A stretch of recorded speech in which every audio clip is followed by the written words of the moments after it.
একজন স্টার্টআপ ফাউন্ডারের আমার কাছে সবচেয়ে বড় গুণ হচ্ছে তার বিক্রি করার ক্ষমতা। Capacity to end of the day, sales matters. End of the day, he is the salesman.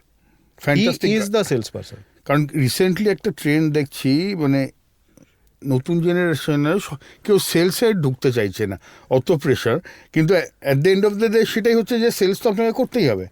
Sales করতেই হবে। এবং আমি উদাহরণ দিয়ে বলছি, মানে স্টিভ জবস, কারেক্ট, হ্যাঁ, Steve jobs was not the main technical brain behind Apple. সেই নিয়ে সিনেমাও আছে, বইতেও লেখা আছে, মানে সবাই নিজেও বলেছেন Steve Wozniak was the person behind this, but he was the front, মানে face of the company, because he can sell well. আমি যতজন সিইওকে দেখেছি কগনিজেন্ট, উইপ্রো ইত্যাদির, প্রত্যেকেই কিন্তু first they are a sales person. আচ্ছা, ওকে। এবং এরা প্রত্যেকেই একটা সময় টেকি ছিলেন, দে আর গ্রেট টেকিস, কোনো হ্যাঁ, কিন্তু তার সেলস, মানে তার টেকনিক্যাল সত্তাকে ছাপিয়ে গিয়ে তার সেলস সত্তাটা বড় হয়ে উঠেছে। আমি যদি সেলস করতে না পারি, আমার উল্টো দিকে যে কাস্টমার আছে তাকে কনভিন্স করতে না পারি, তাহলে কিন্তু আমি সফল হব না। কারণ nobody buys your technology, everybody buys the benefit you are giving to them. Exactly, এটা খুব ইম্পর্ট্যান্ট একটা, হ্যাঁ, মানে গুগলও যদি গিয়ে বলতো যে আমার এই সার্চ ইঞ্জিনের পেছনে 10,000 লাইনের কোড আছে, আমি অমুকভাবে ইন্ডেক্স করে রেখেছি, সেইখান থেকে আমার 0.3 সেকেন্ডের মধ্যে রেজাল্ট চলে আসছে, কেউ পাত্তা দিত না। গুগল একটা সিম্পল ইন্টারফেস দিয়েছে, বলেছে এখানে লেখো, এখানে ক্লিক করো, রেজাল্ট দেখো, এই রেজাল্টগুলো তোমার কাজে লাগছে, yes, that is the best sales pitch Google ever had. আমাদেরকেও সেটাই ভাবতে হবে যে আমি সবার আগে আমি যা বানিয়েছি, যা বানাতে চাইছি, সেটাকে বিক্রি করতে হবে। First is sales, then is finance, process, operations, correct, don't miss this. হ্যাঁ, 2 টাকা বেশি ঘরে যাবে এবং ওই 2 টাকাটাই পার্থক্য করে দেবে। নতুন যারা স্টার্ট আপ করতে চাইছে, be it tech or non tech, তাদের উদ্দেশ্যে আপনি কি বলবেন? How to take it forward, যাতে that becomes a signature statement for them. আজকের দিনে এআই কি টেক ডিপার্টমেন্ট, না এটা বেসিক্যালি সিওর সেকেন্ড ব্রেন টাইপের হয়? না, এআই কে শুধু টেকের মধ্যে রাখলে হবে না। ওকে, এআই টেক এআইকে ইমপ্লিমেন্ট করবে, কিন্তু এটা আমার পুরো বিজনেসের সব জায়গায় থাকতে হবে। তো এটা মানে it should be part of CEO's own department. Okay, এবং এটা মানে সিইও শুধু নয়, এটা বোর্ডরুম রিপ্রেজেন্টেশন থাকতে হবে। মানে it should be in the DNA of the company. It has to be built into the DNA of the company. মানে বোর্ডরুমে একজন থাকবেন, মানে এক্সিকিউটিভ লেভেলে, যিনি এন্টারপ্রাইজের এআইকে গাইড করবেন, ওকে, সিইওকে সাপোর্ট করবেন, বা সিইও ওনাকে সাপোর্ট করবে। মানে কোথায় যে এআইটা কাজে লাগানো যাবে, বা কোথায় যে এআই আমি কাজে না লাগালে আমি পিছিয়ে পড়বো, সেটা কিন্তু একটা বোর্ডরুম ডিসিশন হতে হবে একটা এন্টারপ্রাইজের ক্ষেত্রে। ওকে, আমি যদি এখন 2030 বা 2035 দেখি, how do you foresee AI is growing, or some new subjects are coming up which আপনারা জানেন বা অ্যান্টিসিপেট করছেন, বাট আমরা সাধারণ লোক যেটা জানি না? দেখুন, 2035 খুব মুশকিল বলা, আমার অতটা নলেজ নেই। ওকে, 2030 যদি বলি, 2030-এর মধ্যে হয়তো আমরা আর্টিফিশিয়াল জেনারেল ইন্টেলিজেন্সের প্রথম ঝলক দেখতে পাবো। সেটা কি? মানে আমরা এখন আর্টিফিশিয়াল ইন্টেলিজেন্স বলতে এআই যেটা বুঝি, সেটা হচ্ছে খুবই পয়েন্ট কোনো একটা সলিউশন, একটা ট্রান্সলেটার সফটওয়্যার, কি একটা ভিডিও জেনারেটর সফটওয়্যার। একটা জেনারেল ইন্টেলিজেন্স মানে হচ্ছে আপনার পুরো কাজটাকে সে একসাথে ভাবছে, একসাথে করছে। আমি ভিডিও বানাচ্ছি মার্কেটিংয়ের জন্য, কিন্তু যদি পুরো মার্কেটিং ডিপার্টমেন্টই একটা এআই দিয়ে চলে, যেখানে market research, product design, product research, product feature, marketing execution, media buying, media execution, analysis, সব কিছু একটা সিস্টেমের মধ্যে চলছে, that is what we can understand as a general intelligence, artificial AGI. এবারে এখনও অবধি এটা একটা দিক যেখানটা আমরা দেখতে পারবো, যেরকম এজিআই এর প্রথম মানে ফার্স্ট ভার্সনস অফ এজিআই হয়তো চলে আসবে 2030-এর মধ্যে। অনেকে ক্লেম করছেন অলরেডি এসে গেছে, আমি জানি না, কিন্তু মোর ইম্পর্টেন্টলি যেখানে এআই, আমার মনে হয় এআই পিছিয়ে নেই, কিন্তু হার্ডওয়্যার পিছিয়ে আছে। আচ্ছা, মেকাট্রনিক্স বা রোবোটিক্স। হ্যাঁ, আমরা যতটা ভাবি যে এআই দিয়ে ধরুন একটা এআই আর্ম গিয়ে এই ফোনটাকে তুলবে, এটার সফটওয়্যার পার্টটা যতটা হয়েছে, হার্ডওয়্যার কিন্তু সেই জায়গায় পৌঁছাতে পারেনি। আমি কদিন আগেই যে সিএস এক্সিবিশন যেটা হলো ইউএসএতে, সেখানে প্রচুর ভিডিও এখন আছে।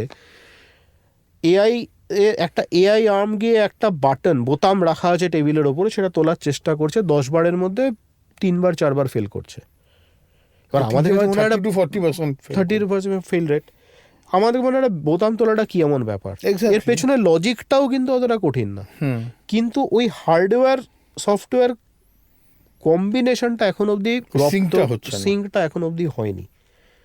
আচ্ছা, তার সবচেয়ে বড় উদাহরণ তো আমরা যে অটোনোমাস ড্রাইভিং এর কথা বলছি, সেই এখনো কি সেই স্কেলে কোথায় পৌঁছেছে? 1-2% গাড়িও বোধহয় ইউএস এর রাস্তায় অটোনোমাস চলে না।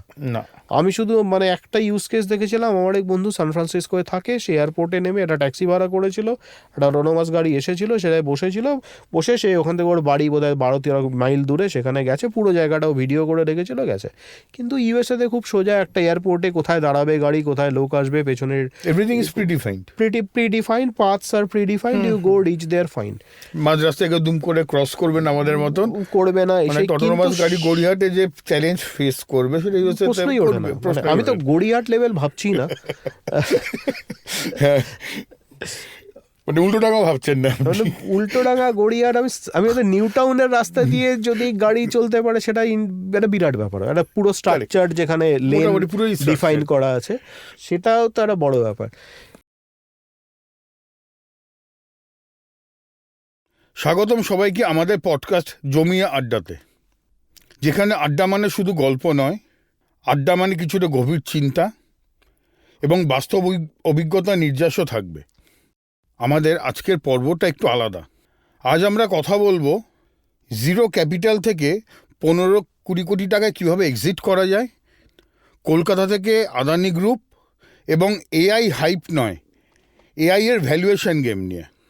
আজ আমাদের সঙ্গে আছেন এমন একজন মানুষ, যিনি কগনিজেন্টের চাকরি ছেড়ে 2013 সালে কলকাতা থেকে অলমোস্ট কোনো ভিসি ফান্ডিং ছাড়াই শুধু ম্যাথমেটিক্স, ইকোনমিক্স অ্যান্ড এআই এর জোরে একটি কোম্পানি বানিয়েছিলেন, CBI analytics and consulting services, এবং মাত্র 8 বছরের মধ্যে সেটাকে আদানি গ্রুপের কাছে অ্যাকোয়ার করিয়েছিলেন। তিনি হলেন অংশুমান ভট্টাচার্য, বর্তমানে head of AI solutions, Adani AI labs. Over to you Anshuman. নমস্কার, আমার নাম অংশুমান ভট্টাচার্য। আমি কলকাতার বাসিন্দা। আমার কলেজের পড়াশোনা, বিশ্ববিদ্যালয়ে পড়াশোনা কলকাতায়, তারপরে বছর 8 বাইরে থাকি চাকরি সূত্রে, তারপরে কলকাতায় ফিরে আসি, আরও কয়েক বছর চাকরি করি এবং তারপরে নিজের কোম্পানি বানাই, যা ডিসেম্বর 2022-এ অ্যাকুইজিশন হয়ে যায় আদানি গ্রুপে। তারপর থেকে আমি আদানি গ্রুপেই আছি, কাজ করছি। অংশুমান, ব্যাঙ্গালোর বা গুরগাঁও নয়, কলকাতা থেকে সিবিআই অ্যানালিটিক্স বানালেন। Almost venture capital zero. আপনার মূল কারেন্সি ছিল ইন্টেলেকচুয়াল ক্যাপিটাল। বাস্তবে ইন্টেলেকচুয়াল ক্যাপিটাল দিয়ে কোম্পানি স্কেল করার ফার্স্ট প্রিন্সিপাল কি? ইন্টেলেকচুয়াল ক্যাপিটাল এআই বা সফটওয়্যারের বাজারে এই ক্যাপিটালটাই সবচেয়ে বেশি জরুরি। সেটা আজকে আমাদের কোম্পানি হোক, কলকাতার অন্য কোনো কোম্পানি হোক, বা দেশে বিদেশের অন্যান্য বড় কোম্পানি, এমনকি ফেসবুক বা গুগলও যদি দেখি, তাদের প্রাথমিক পুঁজি কিন্তু তাদের ইন্টেলেকচুয়ালিটি, তাদের নলেজ, তাদের জ্ঞান। তো এটা প্রাথমিক পুঁজি। এবার এই পুঁজিটাকে আমি কি করে ব্যবহার করব, সেখানটাই লুকিয়ে থাকে যে আমার বিজনেস কতটা সফল হবে বা আমি কিভাবে আরও এগিয়ে যাব। এখানে আমি যেভাবে শুরু করেছিলাম, একটু বলুন। আমি 2000 সালে যাদবপুর থেকে ইকোনমিক্স পাশ করি with a specialisation in econometrics. তাতে করে কি হয় যে এআই এর অন্যতম একটা স্তম্ভ, যেটাকে আমরা বলি যে রিগ্রেশন অ্যানালিসিস, সেটা খুব ভালোভাবে আমরা ইকোনোমেট্রিক্সে শিখতে পারি। এবার তারপরে যখন আমি চাকরির বাজারে যাই, এবং আমি এটা বলছি 2002-03 সালের কথা, তখন সবে এই এআই ব্যাপারটা এসেছে এবং ভারত থেকে কয়েকটি কোম্পানি, ব্যাঙ্গালোর এবং গুড়গাঁওতে কয়েকটি কোম্পানি এই কাজ করছে, যদিও মূলত মার্কিন বাজারের জন্য। এইখানে আমাদের এই যে নলেজটা, ইকোনোমেট্রিক্সের নলেজটা খুব ইউজফুল হয়, খুব দরকারি হয়ে ওঠে। হ্যাঁ, তো সেইভাবেই আমি এখানে প্রবেশ করি এবং দেখি যে এটা দিয়ে একটা ক্যারিয়ার বানানো সম্ভব। যেটা হচ্ছে যে আমরা যদি দেখি যে গত 100 বছরের ব্যবসার বিবর্তন, 1930 সালের পরের থেকে, এই জবে থেকে মোটামুটি কম্পিউটার ব্যবহার হওয়া শুরু হলো এবং 50-এর দশকে সেটা মার্কিন বা ইউরোপিয়ান সমস্ত বড় কোম্পানিতে ব্যবহার হওয়া শুরু হলো, সেখানে কিন্তু তখন থেকেই যেটা হলো যে প্রচুর তথ্য, ডেটা জমা হওয়া শুরু হলো। সেটা তাদের ইআরপি সিস্টেমের ডেটা হোক, তাদের হিউম্যান রিসোর্স সিস্টেমের ডেটা হোক, তাদের সেলসের ডেটা হোক, তাদের মার্কেটিংয়ের ডেটা হোক, যদি ব্যাংক হয়তো তাদের ব্যাংকের ট্রানজাকশনের ডেটা হোক, রিস্ক ম্যানেজমেন্টের ডেটা হোক, প্রচুর ডেটা মানে সঞ্চয় হওয়া শুরু হলো। ডেটা স্টোরেজ হলো, যেটা 70-এর দশকে বা 70 বা 80-র দশকে যেটাকে মানে বিস্ফোরণ বলা যেতে পারে, এরকম পর্যায়ে চলে গেল। 70-এর দশক থেকেই লোকের মানে ব্যবসা যারা চালাতেন তাদের মাথায় আসে যে এই তথ্য, যে এত যে বিপুল তথ্য ভাণ্ডার আমার কাছে আছে, এটার থেকে কি আমরা কোনো ভ্যালু বের করতে পারি, যদি পারি কিভাবে করতে পারি। তখনই শুরু হয় যে এই ডেটা, এই তথ্যকে নিয়ে স্ট্যাটিস্টিক্স, ম্যাথামেটিক্স বা এরকম ডিসিপ্লিন দিয়ে কিভাবে তার থেকে ভ্যালু জেনারেট করা যায়, সেইটা শুরু হলো। এবং সেটাই আমরা বলতে পারি যে এআই এর বা মেশিন লার্নিংয়ের সূচনা, যেটা 70-এর শেষ 80-র শুরুতে শুরু হয়। সেটা তো তবুও এই কাজটা মোটামুটি খুব অল্প কিছু জায়গাতেই সীমাবদ্ধ ছিল। মার্কিন কোম্পানিরা নিজেদের অফিসে এই কাজটা করতেন। এবার 90-এর শেষ থেকে যখন সফটওয়্যারের কাজ ভারতে আউটসোর্স করা শুরু হলো, তার কিছুদিন বাদে এটাও বোঝা গেল যে ভারতবর্ষে এই ডেটা নিয়ে কাজ করার, তার থেকে ভ্যালু তৈরি করার একটা দারুণ প্রতিভা আছে ভারতীয়দের মধ্যে। এখানে কিন্তু একটা কথা বলুন, 85, 86, 87, 88 এই সময় আমরা যদি পশ্চিমবঙ্গ দেখি, এখানে তো ভীষণভাবে প্রতিরোধ করা হয়েছিল কম্পিউটারকে। ওয়ারেজ অল ওভার ইন্ডিয়া কি তার মানে তখন ওই ডেটা কালেকশন বা ডেটা বিকামিং অ্যান ইনফরমেশন, এই কনসেপ্ট শুরু হয়ে গেছিল? আমার তো মনে হয় 90-এর শেষে জবে থেকে ভারতে বিভিন্ন সফটওয়্যার কোম্পানিরা তাদের কাজ পাঠানো শুরু করে, বিশেষত ব্যাঙ্গালোরে, এবং তার পরবর্তীকালে আউটসোর্সিং শুরু হয়, তখন থেকেই এই জিনিসগুলো ছিল। আমি অনেককেই জানি যারা 90-এর শেষ থেকে এই কাজটা ভারতে বসে করছেন। তো এআই, হ্যাঁ, এআই রিলেটেড মানে ডেটা কালেকশন এন্ড করছেন। মজার ব্যাপারটা হলো সোজাশিস, যখন 2003-04 সালে আমি এই ক্যারিয়ারে আসি, সেখানে 100 জন আমার সাথে যদি কাজ করেন, দেখা যাবে 70-75 জনই বাঙালি, তারা কলকাতার লোক। তাই নাকি? হ্যাঁ, এর একটা মজার গল্প, মানে আমার নিজের একটা ব্যাখ্যা আছে। আমাদের জেনারেশন, মানে যারা 90-এর শেষে গ্র্যাজুয়েশন বা মানে গ্র্যাজুয়েশনে ঢুকেছে, আরও একটি, মানে আপনি যে বললেন না যেখানে কম্পিউটারের বিরোধিতা করা হয়েছিল, আরও একটা ব্যাপারের বিরোধিতা করা হয়েছিল যে আমাদের এখানে প্রাইভেট ইঞ্জিনিয়ারিং কলেজও খুলতে দেওয়া হয়নি।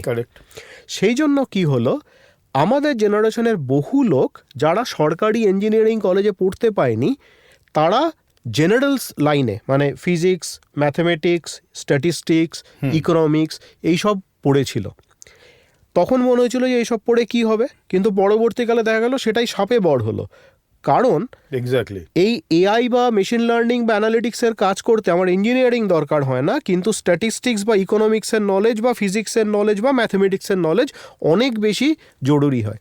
সেই জন্য ওই সময়ে 2002-3-4 যখন এই ইন্ডাস্ট্রি সবে শুরু হচ্ছে, সেখানে এক প্রচুর বাঙালি, দুই প্রচুর লোক যারা ইকোনমিক্স বা স্ট্যাটিস্টিক্স পড়েছে কলকাতার টপ জায়গা থেকে। আমার বরাবরই মনে হয় যে যদি সত্যি কোনো দিন ভারতবর্ষে কোনো এআই ক্যাপিটাল তৈরি হয়, সেটা হওয়া উচিত কলকাতায়। এক্সেলেন্ট। অ্যাবসলিউটলি, এটা আমি এবং আমার কোম্পানির যে আরেকজন আমার সাথে ছিলেন কো-ফাউন্ডার কৃষ্ণা, দুজনেরই এক, মানে কৃষ্ণা আমাকে বহুবার বলেছে যে কলকাতা কেন এআই ক্যাপিটাল নয়। কলকাতাতে সবচেয়ে বেশি সংখ্যক লোক স্ট্যাটিস্টিক্স ম্যাথামেটিক্স পড়ে। ভারতের সেরা ডেটা, ইটস আ ডেটা, ভারতের সেরা স্ট্যাটিস্টিক্স প্রতিষ্ঠান আইএসআই কলকাতায় অবস্থিত। কলকাতায় যাদবপুর, প্রেসিডেন্সি, জেভিয়ার্স এরকম অসাধারণ ইকোনমিক্সের পড়ানোর জায়গা আছে। আইআইটি খড়গপুর আছে, আইআইএম কলকাতা আছে। ফলে নন ইঞ্জিনিয়ারিং স্টাডিটাকেও যদি আমি দেখি, সেখানে এত ভালো ইনস্টিটিউট এক জায়গায়, সেটা কলকাতা ছাড়া আর কোথাও নেই। এবং কল্যাণী আছে, কল্যাণীতে আইজার এবং অন্যান্য সব কিছু আছে। তো এইটা আমাদের, মানে কলকাতার এআই রিলেটেড মেধা যে কোনো দিন যে কোনো শহরের থেকে বেশি। এই এআই ইন্ডাস্ট্রি ভারতবর্ষে যে তৈরি হয়েছে, এই যে বললাম আমার সময় 70-75 জন লোকই কলকাতায়, এবং আমাদের মধ্যে একটা চালু রসিকতা ছিল যে যদি তুমি অ্যানালিটিক্স এআইতে থাকতে চাও, তোমাকে দুটো ল্যাঙ্গুয়েজ জানতে হবে, স্যাস যেটা আমাদের টেকনিক্যাল প্রোগ্রামিং ল্যাঙ্গুয়েজ, দুই বাংলা। এরকম বহু মিটিং হয়েছে, দেখা যাচ্ছে 10 জনের মধ্যে 8 জন বাঙালি, শুরু হচ্ছে ইংরেজিতে, খানিকক্ষণ বাদে বাংলায় কথা বলছি, কিন্তু 2 জন অবাঙালি একটু বাদে লেফট আউট ফিল করছে। সেগুলো আমরা আবার রিয়ালাইজ করছি, আবার আমরা ইংরেজিতে ফিরে যাচ্ছি। ওকে ওকে 2013 তখন তো AI was not the buzzword. সল্টলেকের একটি বুটিক ফার্ম হয়ে গ্লোবাল কনসাল্টিং জায়েন্টদের কনভিন্স করাটা কতখানি সাইকোলজিক্যাল আপনার পক্ষে ডিফিকাল্ট ছিল? বিশেষ করে নিজের ওপর বিশ্বাস কি রাখা গেছিল সেই সময় যে আমি এটা করবই? পেছনের দিকে তাকিয়ে যদি দেখি এবার, কারণ তার আগে আপনি মানে বেঙ্গলের না, রাদার ইন্ডিয়ার বা সাম অফ দ্য এমএনসিসে চাকরি করে নিয়েছেন, উইপ্রো, কগনিজেন্ট, মানে লুক্রেটিভ চাকরি, সেটেল লাইফ, বিদেশ যাওয়া আসা। আমি যখন নিজের কোম্পানি শুরু করি তখন তার আগে আমি উইপ্রোতে চাকরি করতাম, এবং একটা কথা বলি, উইপ্রোতে চাকরি করে আমি যে মাইনেটা পেতাম, নিজের কোম্পানি করে নিজের পার্সোনাল উপার্জনকে, ব্যক্তিগত উপার্জনকে সেখানে নিয়ে যেতে আমার 5 বছর লেগেছিল। তো বেসিক্যালি ওই 5 বছর বলতে পারেন যে I was making a loss.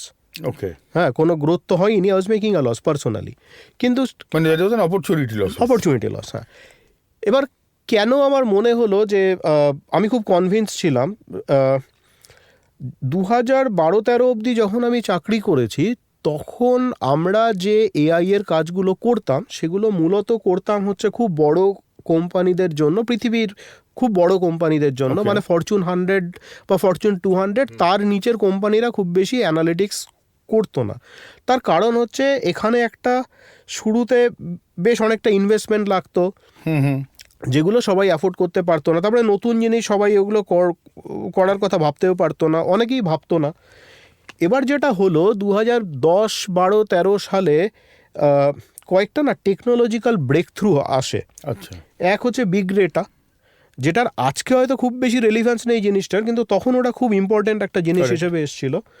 2 cloud computing, আর 3 হচ্ছে এই অ্যানালিটিক্স রান করার জন্য বা বানানোর জন্য, সফটওয়্যার বানানোর জন্য open source software.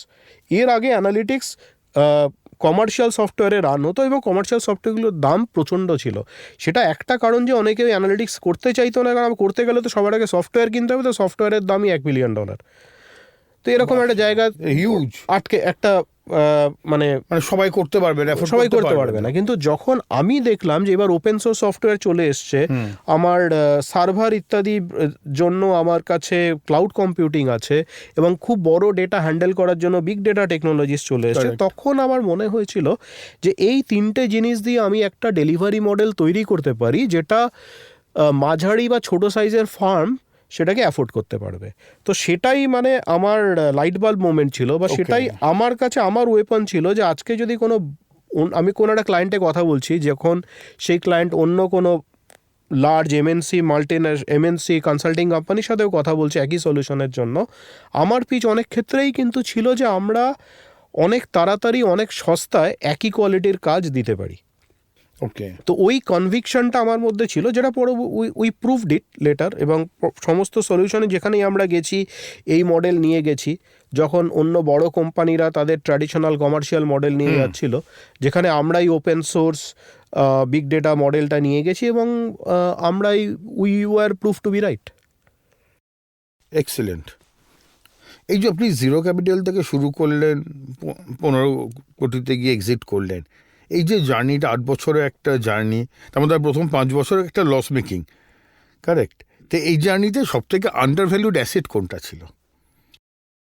Under valued asset বলতে মনে হয় আমি বা আমার সাথে যারা কাজ করছে তাদের যা পোটেনশিয়াল ছিল, সেই পোটেনশিয়ালটাকে হয়তো আমরা সেই অর্থে মার্কেট করতে পারিনি। আচ্ছা, মানে আমরা হয়তো প্রত্যেকেই, বা আমার যা টিম ছিল তারা হয়তো যে প্রজেক্ট অন্য কেউ $1 মিলিয়ন বিক্রি করবে, আমরা হয়তো সেটাকে $200,000, মানে 5 ভাগের 1 ভাগ দামে বিক্রি করছি। তো আন্ডার ভ্যালুড অ্যাসেট সত্যিকারে আমাদের এই হিউম্যান অ্যাসেটসই ছিল।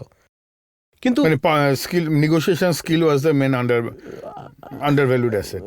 নেগোশিয়েটেড স্কিলস, হ্যাঁ, আন্ডার আপনারা প্রত্যেকেই, মানে you never thought you will be a salesman later, right? হ্যাঁ, আমরা সবাই মানে হার্ডকোর টেকিস, অঙ্ক এইসব নিয়ে থাকতাম, স্ট্যাটিস্টিক্স, বড় বড় ডেরিভেশন মডেল করতে গেলে কি কোড করতে, ওইসব নিয়ে থাকতাম। যে সত্যিকারে যে আমরা একটা ক্লায়েন্ট কাউকে গিয়ে এসে দেশি হোক বা বিদেশি হোক তাকে কনভিন্স করাতে পারি, যে বলতে পারি যে এইভাবে কাজটা করতে হতে পারে। এবং মজার কথা হলো ওই সময় তো আমাদের কাছে অত টাকা পয়সা ছিল না, ফলে সবসময় যে আমরা ক্লায়েন্টের অফিসে গিয়ে পার্সোনালি গিয়ে প্রেজেন্টেশন দিচ্ছি সেটাও নয়। অনেক ক্ষেত্রেই আমরা ভিডিও কনফারেন্স করে করছি, এবং কারো সাথে পার্সোনালি মিট না করেও যে একটা 50 লাখ টাকার প্রজেক্ট পাওয়া যায়, সেটা আমাদের কাছেও খুব সারপ্রাইজিং ছিল, ইন্টারেস্টিং ছিল। আমি লোকটাকে দেখিনি কখনো, কিন্তু তার সাথে আমি কাজ করেছি, সে আমাকে পিও দিয়েছে, পেমেন্ট করেছে, আমরা তাকে ডেলিভার করেছি। আচ্ছা, এই যে ভ্যালুয়েশন আমরা যেটা এখন সারাক্ষণই শুনছি, যেটা আপনি অলরেডি প্রুফ করে দিয়েছেন, মানে বাঙালি হয়ে ক্যাপিটাল ছাড়া ব্যবসা করে একটা হিউজ ROI করে আপনি ওটাকে এক্সিট করলেন, এটা কি অ্যাকচুয়ালি এক্সেলে হয়, না it is basically boardroom psychology which is the game changer? না, এটা to a great extent it's a boardroom psychology or a founder psychology. হ্যাঁ, এবার আমি জানি না যে টাকায় আমরা কোম্পানি বিক্রি করেছি সেটাই ঠিক ছিল নাকি আমরা আরও বেশি পেতে পারতাম যদি আমরা আরও 2-3 বছর অপেক্ষা করতাম, নতুন কিছু করতাম। যখন আমরা কোম্পানি এক্সিট করেছি তার ঠিক পরেই জেনএআই এগুলো এসে, যদি আমরা জেনএআই আমাদের সলিউশনের মধ্যে ইন্টিগ্রেট করতাম তাহলে কি হতো, ভ্যালুয়েশন আরও বাড়তো নাকি, এগুলো নিয়ে আমার মনেও দ্বিধা আছে, সন্দেহ আছে। কিন্তু তখন মনে হয়েছিল যে না, এতদিন কাজ করার পরে এটা একটা আমাদের কোম্পানিকে একটা ভালো প্ল্যাটফর্ম দেবে।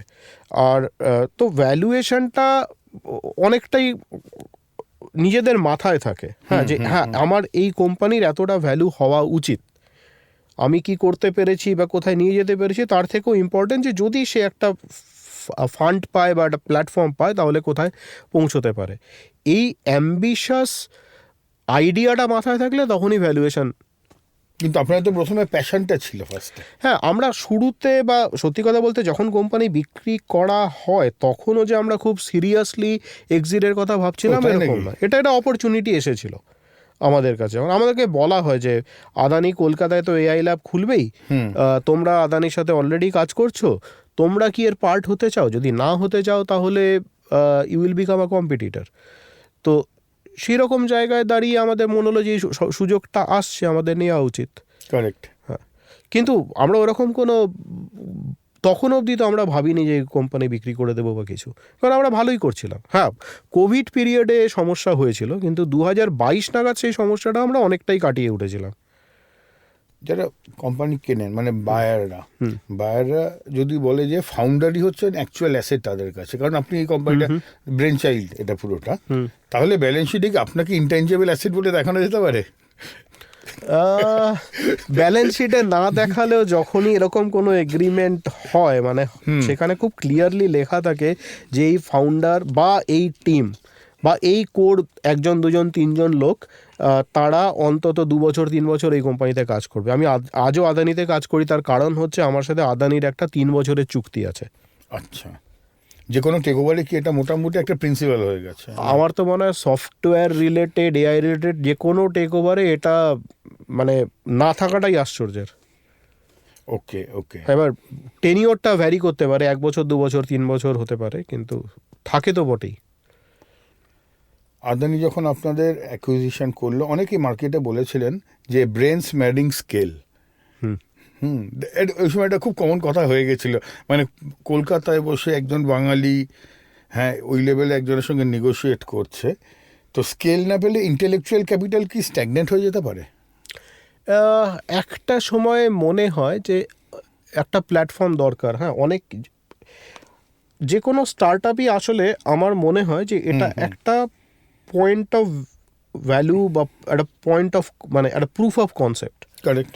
একটা কনসেপ্ট আছে যেটাকে আমরা প্রুফ করতে পেরেছি হয়তো 1 জন 2 জন 5 জন কাস্টমারের কাছে, কিন্তু যেই মুহূর্তে ভাবি যে এটাকে আমরা 100 কাস্টমারের কাছে নিয়ে যাব বা যদি B2C প্রোডাক্ট হয় 1 লাখ কাস্টমারের কাছে নিয়ে যাব, তখন তার জন্য অনেক কিছু লাগে। তার জন্য মার্কেটিং লাগে, তার জন্য প্ল্যাটফর্ম লাগে, তার জন্য স্কেল আপ সফটওয়্যারস লাগে, অনেক কিছু লাগে। সেইখানটায় তখন কিন্তু উইদাউট ফান্ডিং পসিবল হয় না। মানে আমি এখানে কোনো প্রবাবিলিটি রাখছি না, মানে ডিটারমিনিস্টিক্যালি বলা ভালো যে হয় না।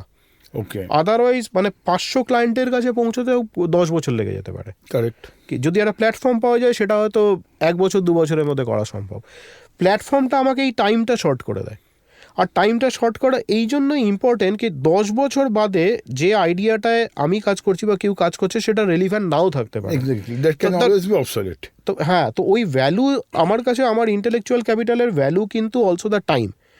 1 বছর 2 বছর তার মধ্যে যদি আমি স্কেল করতে না পারি আমি হয়তো আর কখনোই পারবো না। এইটাও মাথায় রাখতে হবে। আজকেও যারা নতুন যারা স্টার্টআপ শুরু করছে তাদের জন্য জেন এআই নিয়ে কিছু একটা কাজ করছে, এবার সে যদি ভাবে আমি ধীরে ধীরে গ্রো করব 5 বছর বাদে জেন এআই কোথায় যাবে কেউ জানে না। তো আমি যদি আজকে একটা সলিউশন বানিয়ে থাকি যেটা একটা ভিডিও জেনারেট করতে পারবে, এবং আমি যদি ভাবি যে এটা আমি গোটা পৃথিবীর কাছে নিয়ে যাব, it's very important to take funding and build it with that rather than I am thinking যে আমি ধীরে ধীরে গ্রো করবো, 1 থেকে 5, 5 থেকে 10 কাস্টমার করব। তাহলে যতদিন আমি 100 কাস্টমারে পৌঁছবো আর কেউ ওটা বানিয়ে নেবে, ইন্ডাস্ট্রি চেঞ্জ হয়ে যাবে, টেকনোলজি চেঞ্জ হয়ে যাবে, আমার আইডিয়াটার আর কোনো ভ্যালু থাকবে না। সেই জন্য ইন্টেলেকচুয়াল ক্যাপিটালকে স্কেল করতে গেলে ফান্ড খুব খুব জরুরি। ওকে। এই আপনার ক্ষেত্রে যেমন আদানি বা ইন জেনারেল আমরা যদি বায়ার বলি, তো বায়ারের কাছে দে আর পারচেজিং দ্য ফিউচার, কারণ আপনি হয়তো যে কোনো একটা বড় কোম্পানি কম্পিটিটর হয়ে যেতেন কিছুদিন বাদে বা কিছু মাস বাদে, কিন্তু এই যে ফিউচারের ওয়ারেন্টিটা কে দেয় ইন জেনারেল? ফাউন্ডার দেবে না বেসিক্যালি আপনাদের মডেল বা এআই মডেল যেটা আপনারা করেছিলেন মডেলটাকে? আমি না এটাকে বায়ার সেলার সম্পর্কে না দেখে এটাকে বরঞ্চ আমরা একটা মার্জার হিসেবে দেখি, অ্যাকুইজিশন মার্জার হিসেবে দেখি। সেখানে যে একজন একটা আইডিয়া নিয়ে এসছে বা তার একটা এক্সিকিউশন ক্যাপাবিলিটি নিয়ে এসছে এবং আরেকজন জানে যে ওই আইডিয়াটার ভ্যালু কত এবং সেটাকে কি করে স্কেল আপ করা যায়, এই দুজন যখন একত্র হয় তখনই কিন্তু সিনার্জি ক্রিয়েট হয়। সেখান থেকে মানে তখন আর 2 আর 2 4 হয় না, তার থেকে অনেক বেশি হয়, 5 কেন অনেক বেশি হয়। দায়িত্বটা দুজনেরই। ওকে। দায়িত্বটা দুজনেরই যে অ্যাকুয়ার করছে সে এটাকে কিভাবে ব্যবহার করতে যায়, কতটা স্কেল করতে চায়, আর সেই ড্রিমটাকে, সেই আইডিয়াটাকে সেই ড্রিমে ফিট করানো, এটা হচ্ছে যার কোম্পানি অ্যাকুয়ার হচ্ছে বা যার আইডিয়া অ্যাকুয়ার হচ্ছে তার কাছে। এটা একটা জয়েন্ট প্রপোজিশন হিসেবে দেখাই ভালো, মানে rather than a buyer seller. মানে it's just can't be transactional যে আমি আপনাকে আমার আইপি দিয়ে দিলাম, আমার সব কিছু দিয়ে দিলাম, তাহলে হবে না। দুজনকেই একে হাত মিলিয়ে কাজ করতে হবে, তাহলেই ওটা বড় হবে।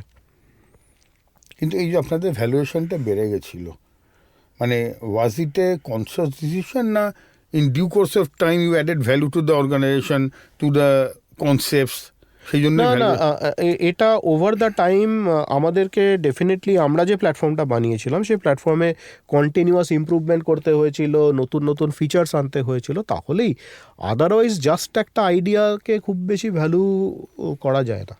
নতুন যারা বেসিক্যালি এখন অনেকে বলছে যে ভ্যালুয়েশন গেম, তাদের জন্য আপনি কি বলবেন? আমি মানে how to what will be your advice or how to take it forward? প্রথম কথা হচ্ছে বিশেষ করে বাঙালিদের জন্য আমি বিশেষ করে বাঙালিদের জন্যই বলবো যে ভ্যালুয়েশনের দিকে না তাকাতে, okay, create the value, create the value, create the market. হ্যাঁ, যত বেশি লোকের কাছে আমি আমার সলিউশন নিয়ে যাব, যত বেশি আমি টেস্ট করব, যত বেশি আমি ইউজার ফিচার্স আনবো, যত আমি মানুষের কাজে সাহায্য, সেটা একটা ব্যবসাও হতে পারে বা একজন ইন্ডিভিজুয়ালও হতে পারে, তার কাজকে আমি হালকা করে দিতে পারবো বা আরও বুদ্ধিমান করে দিতে পারবো, আমার উদ্দেশ্য সেটাই হওয়া উচিত। ভ্যালুয়েশন মানে যাকে বলে হচ্ছে ইজ অ্যান বাই প্রোডাক্ট। ভালো জিনিসে ভ্যালু যদি থাকে তার ভ্যালুয়েশনও ভালো হবে।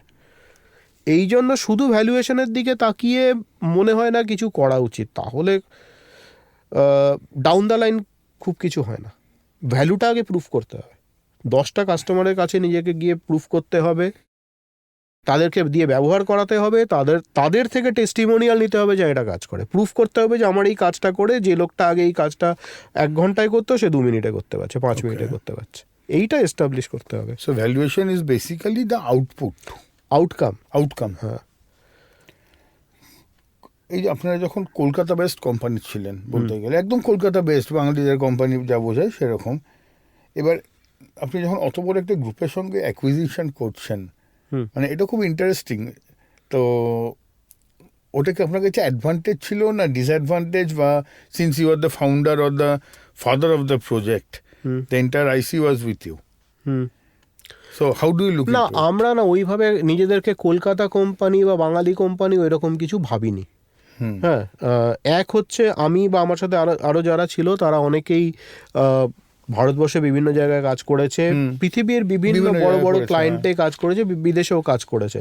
ফলে আমরা কলকাতার বাসী বাঙালি বা কোম্পানি কলকাতায় বেসড হলেও আমরা কাজের ক্ষেত্রে নিজেদেরকে ওরকম বাঙালি অবাঙালি ওইসব কিছু ভাবতাম না, এক। আর দুই, আমাদের যে প্রোডাক্ট বা আমাদের যে ক্লায়েন্ট যদি দেখা যায়, তখন আমার 80% ক্লায়েন্টই তো কলকাতার বাইরের ছিল।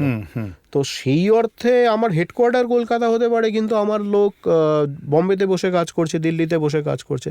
তো আমাদের মধ্যে আমার একটা টিম ব্যাঙ্গালোরে ছিল, তো আমাদের মধ্যে একটা কাইন্ড অফ কসমোপলিটান আইডিয়া ছিলই। হ্যাঁ, আমাদের the DNA could be Bengali, কিন্তু ওই রকম কখনো আমরা ভাবিনি যে কলকাতার কোম্পানি।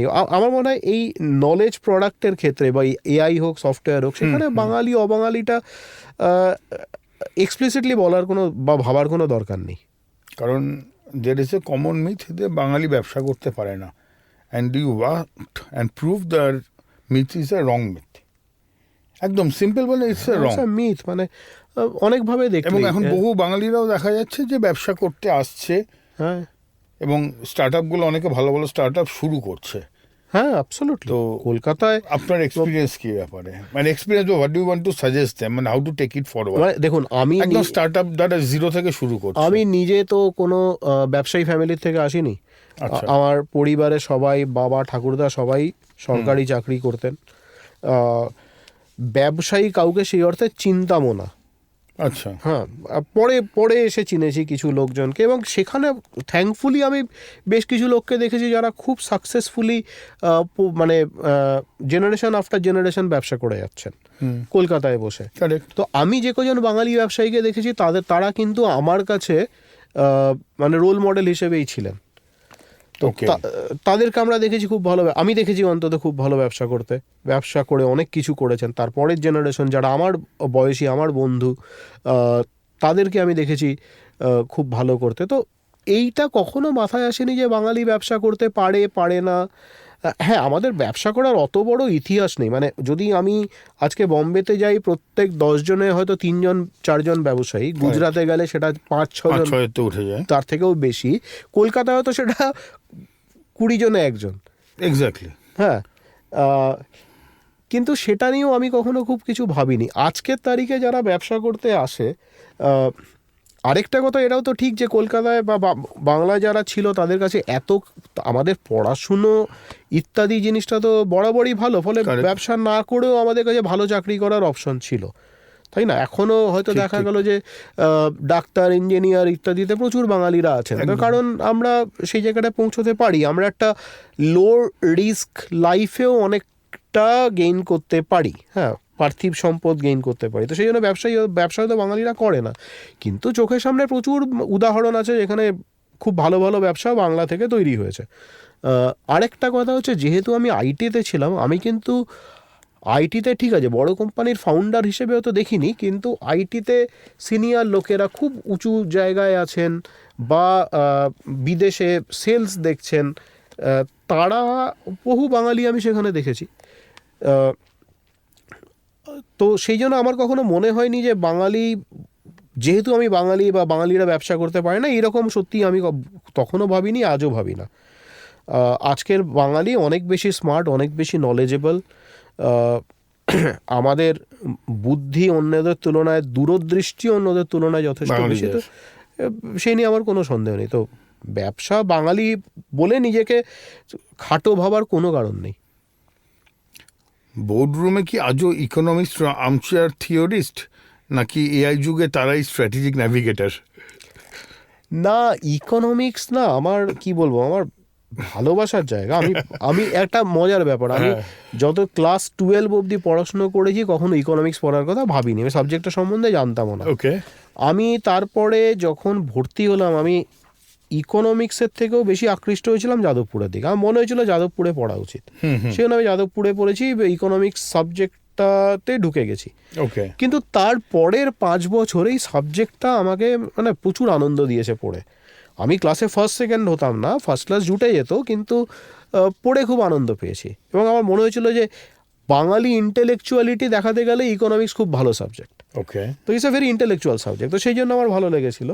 আজও বহু ক্ষেত্রে যখনই কোনো সমস্যা বা কোনো একটা কিছু নিয়ে ভাবি, আমি ইকোনমিক্সের থিওরি দিয়ে ভাবি, দেখি সেটা সলিউশন হয়। মজার ব্যাপার হলো, আমি যখন কাজ করা শুরু করলাম মার্কেটিং এইখানে, সেখানে ইঞ্জিনিয়ারিংয়ের থেকে ইকোনমিক্স, বিশেষ করে মাইক্রো ইকোনমিক্স বা ইকোনোমেট্রিক্সের থিওরি অনেক বেশি ইউজফুল ছিল। তো এইটা আমার ইকোনমিক্স পড়াটা আমার কাছে একটা আর্সেনাল, মানে আমার কাছে একটা অস্ত্র হয়ে দাঁড়িয়েছিল। ওকে, এইটা অ্যাডেড অ্যাডভান্টেজ, মানে কেউ একজন কম্পিউটার সায়েন্স পড়ে এসছে, তার থেকে আমি যে মাইক্রো ইকোনমিক্স পড়ে এসেছি, আমার বোঝার এটা অনেক বেশি, পরিধিটা অনেক বেশি আমার কাজের সাথে। তো এইটা আমার কাছে, সেই জন্য আমার ইকোনমিক্স খুব ভালো লাগে। আজও ইকোনমিক থিওরি ইত্যাদি নিয়ে আলোচনা করতেও ভালো লাগে, কিন্তু আমার সত্যিকারের ভালোবাসা ইকোনোমেট্রিক্সের প্রতি। হ্যাঁ, কি করে বিভিন্ন রকম ইকোনোমেট্রিক্স মডেল বানানো যায়, কি করে একটা প্রবলেমকে ইকোনোমেট্রিক মডেল দিয়ে সলভ করা যায়, কোন ডেটা কোথা থেকে কিভাবে জোগাড় করে মডেল বানানো যায়, এইখানটায় আমার আজও খুব ইন্টারেস্ট আছে। পার্সোনালি যেখানে সুযোগ হয় কাজ করি। আজকের দিনে কত পার্সেন্ট এআই স্টার্টআপ আসলে শুধু জিপিটি র্যাপার হয়ে রয়েছে? 80%, তাই? If not more. কি বলছেন? 80%, 90% স্টার্টআপ বলে যত যা আসছে, তারা সবই বিভিন্ন, মানে GPT is a generic word, কোনো না কোনো এলএলএম এর উপরে তারা অ্যাপ্লিকেশন বানাচ্ছে, র্যাপার অ্যাপ্লিকেশন বানাচ্ছে, আসছে। কিন্তু তারা কি সত্যিকারের ভ্যালু তৈরি করছে? প্রবাবলি না। কিন্তু বাকি যে 20% আছে, যারা হয় নতুনভাবে এলএলএমকে ব্যবহার করছে বা নতুন কোনো এলএলএম তৈরি করছে, অথবা যেটা আমি যেখান থেকে আসি, যে এখনো অবধি 10-15% এআই স্টার্টআপ আছে যারা এলএলএম এর বাইরে কোর মেশিন লার্নিং নিয়ে কাজ করছে। ওকে, a lot of value is being created by them. তারা কিন্তু দারুণ ইন্টারেস্টিং কাজ করে যাচ্ছে। ওকে, তারাই হয়তো ভবিষ্যতে ভ্যালু তৈরি করবে। তো এলএলএম, ওই র্যাপার অ্যাপ্লিকেশনগুলো, তাদের মধ্যেও অনেকে সাকসেসফুল হবে, কারণ আলটিমেটলি তো কাস্টমারের কাছে প্রোডাক্টটা ইম্পর্টেন্ট, প্রোডাক্টের ফিচারগুলো ইম্পর্টেন্ট, ফলে সে তার নিজের এলএলএম আছে না সে অন্য কোনো এলএলএমকে ব্যবহার করছে, খুব কিছু ম্যাটার করে না, যতক্ষণ পর্যন্ত আমি একটা ইউটিলিটি পাচ্ছি। কিন্তু এই করতে গিয়ে যেটা হচ্ছে, প্রচুর মিটু সফটওয়্যার তৈরি হচ্ছে। যদি আজকে ভাবি আমি ল্যাঙ্গুয়েজ ট্রান্সলেটার, 200টা ল্যাঙ্গুয়েজ ট্রান্সলেটার তৈরি হয়ে গেছে। তাদের প্রত্যেকের ভেতরে হয়তো একই 4-5টা LLM ঘোরাফেরা করছে, এই 200টাই তো সফল হতে পারবে না। যারা খুব ভালো টপ 3 ফিচার দিতে পারবে সেই 5-6টা 10টা কোম্পানি সফল হবে, ইউজার ফ্রেন্ডলি হবে, তারাই যাতে সবাই দিতে পারে। হ্যাঁ, তো সেই জন্যই ওই 4-5টাই হবে। তো র্যাপার অ্যাপ্লিকেশন মানে প্রচুর মিটু সফটওয়্যার হবে, যেগুলো ধীরে ধীরে মার্কেট থেকে বেরিয়ে যাবে, এগুলো মানে নর্মাল কোর্সে এক্সিট করে যাবে। হ্যাঁ, মানে ওই ইকোনমিক্সের থিওরি, অ্যাডাম স্মিথের অদৃশ্য হাত, যাদের থাকার তারা থাকবে, যারা ভ্যালু প্রোভাইড করতে পারবে না তারা ধীরে ধীরে বেরিয়ে যাবে। এন্টারপ্রাইজরা মানে আজকের দিনে এখন যদি বলি এআই নামে যেটা চলছে, যে একটা $20 মিলিয়ন হয়তো LLM দিয়ে একটা $20,000 প্রবলেম সলভ করছে, এটা কি এআই ইলিটারেসি বলে দেখছেন না business immaturity? A lot of time it is business immaturity. যে প্রবলেমকে একটা সাধারণ মেশিন লার্নিং দিয়ে সলভ করা যায়, যার জন্য অলরেডি স্ট্যাটিস্টিক্যাল থিওরিজ আছে, ডেটা আছে, সেটা সেই রাস্তায় না গিয়ে, যার জন্য হয়তো আমার $1,000 $2,000 খরচা হবে, সেটা না গিয়ে আমি একটা $20 মিলিয়ন প্রজেক্ট করে সেটাকে সলভ করার চেষ্টা করছি, এবং দিনের শেষে টেকনিক্যালি প্রজেক্টটা সফল হলেও বিজনেসের দিক থেকে ফেল করছে। তো এইগুলো বেশি দিন চলবে না। এগুলো কি হয়, খুব বড় কোম্পানি যাদের কাছে প্রচুর টাকা আছে, তারা এক্সপেরিমেন্ট করতে চায়, অনেকেই দেখাতে চায় যে আমি $1 বিলিয়ন AI প্রজেক্টস করেছি, তাদের কাছে $1 বিলিয়ন খুব বড় ব্যাপার নয়, তো তারা হয়তো করবে, কিন্তু এগুলো থাকবে না, এগুলো ধীরে ধীরে ক্লিন আপ হয়ে যাবে। আচ্ছা, আমরা এখন একটা জিনিস দেখতে পাচ্ছি যে জেনএআই এর যে ডেমো আর জেনএআই এর যে ডেপ্লয়মেন্টের যে কস্ট গ্যাপ এতটা ব্রুটাল কেন হচ্ছে? হ্যাঁ, কারণ জেনএআই আজকে যারাই জেনএআই মডেলগুলো লঞ্চ করছে, যে কোনো company, Anthropic, Grok, OpenAI, Chinese কোম্পানিগুলো, বা মেটা, যেই আনুক, এই প্রত্যেকটা মডেলের বানাতে প্রচুর কম্পিউটিং লেগেছে। মানে ভাবা যায় না এরকম ক্যাপাসিটির, মানে আমি যদি বলতে শুরু করি যে কতগুলো ডিজিট লাগবে আমি জানি না, ক্যালকুলেট করে বলতে গেলে, তো সেগুলো ইনভেস্টমেন্টগুলো তারা করেছে। হ্যাঁ, তারপরে এখন তারা এই মডেলগুলোকে প্রায় ফ্রিতে দিচ্ছে। সেটাই আমার কোয়েশ্চেন, টেস্ট করতে, যেগুলো কাজ করে কিনা। ও আচ্ছা, আমরা যেগুলো ইউজ করি সেগুলো অনলি ফর টেস্টিং পারপাস, এখনো মেজরিটি টেস্টিং পারপাসের জন্যই চলছে, যে তারা, এবং সেই টেস্ট করতে গিয়ে তারা শুধু ওই টেস্ট করার খরচাটা যদি কোনোভাবে উঠে আসে তাতেই খুশি, না উঠে আসলেও চলবে। আমরা এখন এই জায়গায় আছি, কিন্তু যখন এই টেস্টিং পিরিয়ডটা মোটামুটি শেষ হয়ে যাবে বা স্টেবিলাইজ হয়ে যাবে, এবং তখন যখন এরা সত্যিকারের পুরো কস্টটাকে চার্জ করার চেষ্টা করবে, মানে এর পেছনে যে পরিমাণ জিপিইউ লাগছে, যে পরিমাণ এনার্জি লাগছে, একটা ইলেকট্রিসিটি লাগছে, একটা জায়গায় পড়েছিলাম যে প্রবাবলি আয়ারল্যান্ডের মতন দেশে যে টোটাল ইলেকট্রিসিটি কনজাম্পশন হয় ক্রিপ্টোর জন্য বোধহয় তার থেকে বেশি হচ্ছিল, ডেটা মাইনিং করে। হ্যাঁ, তা তো হবেই। আমি একটা সিম্পল হিসাব দিই, মানে আমাদের দেশে যা এখন এআই এর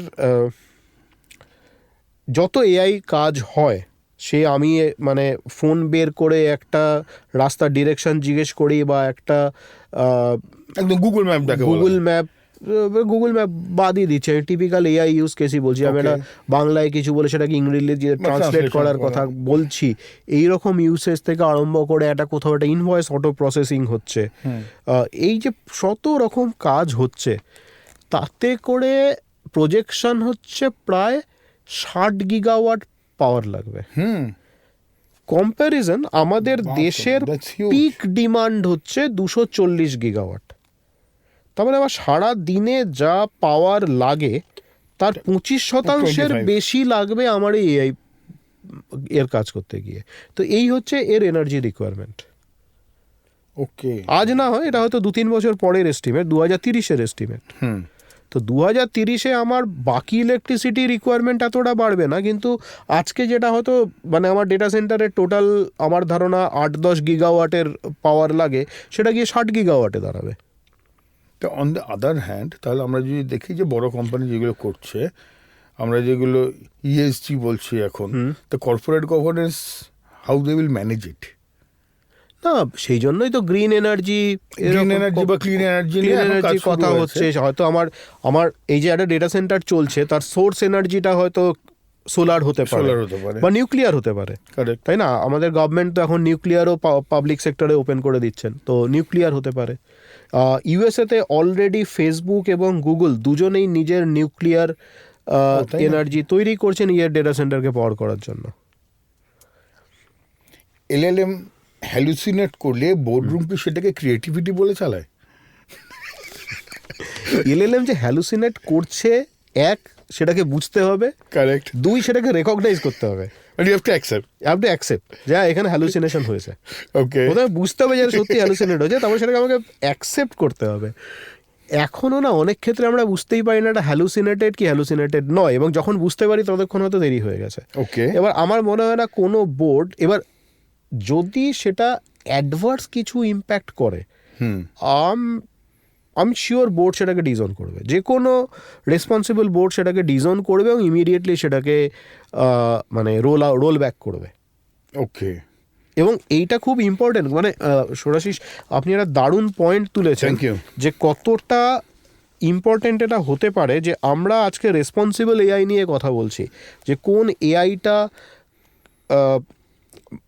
মানুষের কাজে মানবিকতার পরিপন্থী নয়, এই জিনিসগুলো কিন্তু চলে এসছে। ইউ এর নিজস্ব রুল আছে, আইন আছে, ইউ এআই অ্যাক্ট আছে। আমাদের দেশেও কিন্তু সেই এআই অ্যাক্ট তৈরি হচ্ছে, কিছু নোটিফিকেশন অলরেডি চলে এসছে। বোর্ড রেকগনাইজ না করলেও গভর্নমেন্ট বাধ্য করবে রেকগনাইজ করতে, যে হ্যালুসিনেট করলে সেই মডেলকে বাদ দিতে হবে, তার জন্য কোনো ক্ষতি থাকলে ক্ষতিপূরণ দিতে হবে। ওকে, ওকে। এআই, তার মানে আপনি যেটা বলছেন, মানে এআই এথিক্স না এআই ইকোনমিক্স, বোর্ডরুম কোনটা আগে বুঝবে? বোর্ডরুমকে এথিক্স আগে বুঝতে হবে, এথিক্স আগে বুঝতে হবে, এবং সেটা নিজেদের জন্য স্বার্থেও এবং দেশের স্বার্থেও। যে দেশের স্বার্থ আমাদের, সে যদি ফিনান্সিয়াল হয় তাহলে আরবিআই, সেবি, নইলে এরকম যে অ্যাপেক্স বডি থাকবে তাদের থ্রু দিয়ে যেতে হবে। যেমন আমাদের দেশে ডিপিডিপি অ্যাক্ট চালু হয়ে গেল, হ্যাঁ, তার নোটিফিকেশনও হয়ে গেছে, সবাইকে সেটা মেনে চলতে হবে। তার মানে আপনি বলছেন ESG will be very much strong in the coming days. হ্যাঁ, ইট উইল বি, মানে continuously it will get stronger. Okay, boring AI is more profitable than flashy AI. SMB অডিয়েন্সের জন্য সহজ ভাষায় কেন প্রেডিক্টিভ এমএল এখনো কিং হয়ে রয়েছে? এখন একটা সোজা ব্যাপার, বিজনেসে যত ডেটা তৈরি হয়, হ্যাঁ, তার 80% প্লাস হচ্ছে নিউমেরিক ডেটা। কারেক্ট, একদম। সে আমার ট্রানজাকশন মানেই কিছু নাম্বার, হ্যাঁ, আমার কোনো একটা রিস্ক ভায়োলেশন মানেই কিছু নাম্বার, মার্কেটিং মানেও নাম্বার, তো সব কিছুই 80%ই নাম্বার। তো সেই 80% নাম্বার থেকে যদি আমি ভ্যালু তৈরি করতে যাই, তাহলে আমার traditional machine learning, predictive analytics টুলগুলোই কাজে লাগবে। ওকে, সিম্পল ব্যাপার, একটা মেশিন রান করছে, একটা টারবাইন ঘুরছে, সে কিন্তু প্রত্যেক সেকেন্ডে বেশ কিছু ডেটা তৈরি করছে, যেগুলো হচ্ছে আমার হতে পারে এটা আমার ভাইব্রেশন, এটা আমার স্পিড, এটা আমার টেম্পারেচার, এটা আমার অয়েল কনজাম্পশন, সবই নাম্বার। তো এত নাম্বার যেখানে তৈরি হচ্ছে, এখানে নিউমেরিক মডেলসই কাজে লাগবে। সে নিউমেরিক মডেল বোরিং হতে পারে, মানে আমি তো পড়াশোনা করে এগুলো শিখেছি 90-এর দশকে, অ্যাপ্লাই করেছি তার পরের থেকে পরের 20 বছর, আমার কাছে ডেফিনেটলি বোরিং, সবার কাছেই বোরিং, কিন্তু সবচেয়ে বেশি কাজ ওখানেই হয়। কোনো ক্রেডিট রিস্ক মডেল আজ অব্দি নেই পৃথিবীর কোনো ব্যাংকে যেটা নিউমেরিক্যাল নয়, ওকে, যেটা এলএলএম দিয়ে হচ্ছে, পসিবলই নয়। ইন্ডিয়ান আইটি মানেই তো সার্ভিস মাইন্ডসেট। একজন ইয়াং টেকি কলকাতায় বসে কিভাবে কোডার ফর হায়ার থেকে ইন্টেলেকচুয়াল ওনার হতে পারে? মানে what I want your suggestion, so that বাঙালিরা যে এখন আস্তে আস্তে এগিয়ে আসছে ব্যবসাতে, and you are now a proven successful Bengali ব্যবসায়ী। কিন্তু মানে বিভিন্ন ব্যবসা আছে কলকাতা, যারা আমরা ছোটোবেলা থেকে রসগোল্লা খেয়েছি, ছাতা ব্যবহার করেছি, সেটা ওভার ইয়ার্স হয়ে আসছে একটা ট্র্যাডিশনালি। কিন্তু আপনার বাড়িতে কেউ কোনোদিন ব্যবসা করেননি, আত্মীয়স্বজন করেননি, সেখান থেকে আপনি হঠাৎ একটা ভালো চাকরি ছেড়ে ব্যাক করে এলেন ব্যবসা করব। হ্যাঁ, একটা ব্যাপার যে ভারতীয়রা কোডিং, এবং যেহেতু সস্তায় কোডার পাওয়া যায় বলে কাজ আসতো, এটা সফটওয়্যারের ক্ষেত্রে যতটা গুরুত্বপূর্ণ ছিল, এআই বা মেশিন লার্নিং বা অ্যানালিটিক্সের ক্ষেত্রে কিন্তু সেটা ছিল না। ওকে, ভারতবর্ষের কাছে কাজ এসেছিল কারণ ভারতবর্ষে এই কাজ জানা লোক আছে যারা পৃথিবীর অন্য জায়গায় সেই পরিমাণে নেই। ওকে, আপনি আমেরিকাতে, ইউএসএতে চাইলেও আপনি চট করে একটা 100 জন ডেটা সায়েন্টিস্ট টিম তৈরি করতে পারবেন না, Correct. অত লোকই নেই, আপনাকে সেই ইন্ডিয়া থেকেই নিয়ে যেতে হবে। কিন্তু ইন্ডিয়াতে অতজন ডেটা সায়েন্টিস্ট আপনি চাইলে পাবেন, টাকা পয়সা দিতে হবে কিন্তু পাবেন। তো আমরা কিন্তু সেই কস্ট আরবিট্রাজ মডেল থেকে আসিনি, আমরা কিন্তু শুরু থেকেই নিজেদের নিশে স্কিল নিয়ে এসেছিলাম, এক। আর দ্বিতীয়ত মানে ইন্টেলেকচুয়াল, মানে কোডার থেকে ইন্টেলেকচুয়াল তো সবাই, মানে আমাদের যে কোনো সফটওয়্যার যারা বানায় তারা দে আর ভেরি স্মার্ট গাইস, হ্যাঁ। কলেজ থেকে পাশ করে এসে, মানে আমার অবাক লাগে মাঝে মাঝে যে জাস্ট একটা কলেজে কিছু একটা ইঞ্জিনিয়ারিং পড়ে এসেছে, তার আগে তারও কোনো অনেকের ফ্যামিলিতেই কোনো প্রাইভেট কোম্পানিতে কাজ করার হিস্ট্রি নেই, কিন্তু তারা নিজেরা যে আসার 6 মাস 1 বছরের মধ্যে এত স্মার্ট হয়ে যায়, ক্লায়েন্টের সাথে ইংলিশ, মানে বিদেশি ক্লায়েন্টের সাথে কথা বলে তার থেকে কাজ এনে কাজ করে দিচ্ছে, এখান থেকে বসে কোথাও একটা কলকাতার কোনো একটা সেক্টর 5-এর অফিসে বসে কাজ করে দিচ্ছে, এটা কি যথেষ্ট স্মার্টনেস নয়? মানে এর থেকে বেশি স্মার্টনেস আর কি হবে? কারেক্ট, একদম ঠিকই বলেছেন সেটা। এই যে আপনি এখন আদানি এআই ল্যাবসে আছেন, এই আদানি এআই ল্যাবসের যে ম্যাসিভ স্কেলে কাজ করার পর কোনো আনসলভ প্রবলেম আজও কি আপনার ইন্টেলেকচুয়াল কিউরিওসিটিকে ঘুমোতে দেয় না? হ্যাঁ, আমার তো এখনো কি আগের যে প্যাশনটা ছিল সেটা কি এখনো কাজ করে, মানে এই লেভেলে আসার পরেও না? বলতে পারেন যে আবার ফিরে আসছে। মানে কেন ফিরে আসছে বলি যে, হ্যাঁ, এবার কি হয় যে যখনই আপনার কোম্পানির একটা কোনো গতি হয়ে গেল, অ্যাকুইজিশন হয়ে গেল, আপনি অনেকটাই রিল্যাক্সড হয়ে গেলেন, তো তখন একটা সেন্স অফ কি বলবো, আর্জেন্সি অতটা থাকে না। ওকে। কিন্তু তারপরে কি হলো, তার পরের 1-2 বছরে আমরা কি দেখলাম যে বহু নতুন নতুন জিনিস আসলো। প্রথমে এলএলএম আসলো, এলএলএম এর সাথে এলএলএম এর অ্যাপ্লিকেশনস আসলো, এআই এজেন্টস আসলো, এলএলএম এর বিভিন্ন ব্যবহার আসলো, টেক্সট থেকে। আচ্ছা, একটু ইন্টারাপ্ট করছি। এলএলএমটা আপনি যদি একটুখানি সিম্পলিফাইড ওয়েতে, যারা শুনছেন সবাই এলএলএম নাও জানতে পারে, একটুখানি যদি বলে দেন। তো এলএলএম আমরা বলি হচ্ছে লার্জ ল্যাঙ্গুয়েজ মডেলস। তার প্রথম যেটা আমাদের পাবলিকলি অ্যাভেলেবল হয়েছিল সেটা হচ্ছে চ্যাট জিপিটি। কারেক্ট। হ্যাঁ, চ্যাট জিপিটি তৈরি করেছিল একটা কোম্পানি, ওপেন এআই। তো ওপেন এআই একটা কোম্পানি, তার একটা প্রোডাক্ট হচ্ছে চ্যাট জিপিটি। চ্যাট জিপিটির পেছনে যে টেকনোলজিটা আছে সেটাকে বলি আমরা লার্জ ল্যাঙ্গুয়েজ মডেল বা এলএলএম। এটা কি করে, সেটা এলএলএম এর কর্মপদ্ধতিটা কিন্তু খুব সিম্পল। আচ্ছা, আমি কিছু একটা বললাম যে আমাকে সুভাষচন্দ্র বসুর ওপরে একটি 10 লাইনের রচনা লিখে দাও। ওকে, এরকমই আমরা প্রম্পট দিয়ে থাকি। এক্স্যাক্টলি। হ্যাঁ, please write a 10 sentence essay on Netaji Subhash Chandra Bose. এবার এলএলএম কি করেছে, ওর কাছে বিলিয়নস অফ ডকুমেন্টস ও এর আগে থেকে পড়ে রেখেছে। ও প্রথমে তার থেকে সুভাষচন্দ্র বসু সম্বন্ধে যেগুলো আছে সেগুলোকে খুঁজে বের করবে, বা অলরেডি আছে খুঁজে বের করা, করে তার মডেলটা হচ্ছে এরকম যে ও প্রথমে একটা শব্দ লিখবে, তারপরে ও আরেকটা শব্দকে প্রেডিক্ট করবে এরপরে কোন শব্দটা হতে পারে। নেতাজি সুভাষচন্দ্র বসু বার্থের সাথে কি, তাহলে বার্থ ডেট, মোস্ট লাইকলি শব্দ কি, বার্থ ডে, তো বার্থ ডেট লিখলো, জন্ম 1897 সালে 23শে জানুয়ারি, তাহলে এর নেক্সট বেস্ট শব্দটা কি হতে পারে, যে ভার্ব, প্রোনাউন, এগুলো ওটা তো গ্রামার দিয়েও করে দিচ্ছে, ওটা হ্যাঁ, ওটা সেন্টেন্স মেকিং যেভাবে হয় করে, তার জন্য এনএলপিস আছে, আমি সেটা বলছি না, ওগুলো নন জিনিস ছিল, ন্যাচারাল ল্যাঙ্গুয়েজ প্রসেসিং ছিল। বার্থ হলো, বার্থের থেকে লোকেশন এলো, লোকেশনের পরে মোস্ট ন্যাচারাল হবে তার ফাদার্স নেম, তারপরে হতে পারে মাদার্স নেম। ও একটার পরে একটা শব্দকে প্রেডিক্ট করে যাচ্ছে যে কোন শব্দটা সবচেয়ে ভালো ফিট হয়। এই করে করে ও একটা পুরো সেন্টেন্স লিখে ফেললো, আবার আরেকটা সেন্টেন্স একইভাবে লিখলো। এই যে প্রত্যেকটা একটা একটা করে শব্দ দিয়ে একটা পুরো বডি অফ টেক্সট তৈরি করা, এই ধরে নিন এই সফটওয়্যারটা হচ্ছে একটা এলএলএম। ওকে। এবার অনেকেই বানিয়েছে, অনেকেই বানাচ্ছিল, যেমন গুগল হয়তো ওপেন এআই এর আগেই বানিয়েছিল, হয়তো, কেন এটা আজকে পাবলিক নলেজ, গুগল বানিয়েছিল, কিন্তু সবার আগে পাবলিকের কাছে নিয়ে আসে ওপেন এআই, তার চ্যাট জিপিটি নাম দিয়ে। সেই জন্য চ্যাট জিপিটিটা সবচেয়ে বেশি কমন হয়ে গেছে আমাদের কাছে। কিন্তু সত্যি কথা বলতে আমরা চ্যাট জিপিটি ছাড়া আরও অনেক কিছু ইউজ করি। এটা মানে কি বলবো, এই বাঙালির ডালডার মতো। হ্যাঁ, মানে ডালডা বলে একটা কোম্পানি ছিল, সে তার বনস্পতি এনেছিল প্রথম, বনস্পতিটা কেউ মনে রাখছে, বনস্পতি আর কেউ মনে রাখছে না, ডালডা।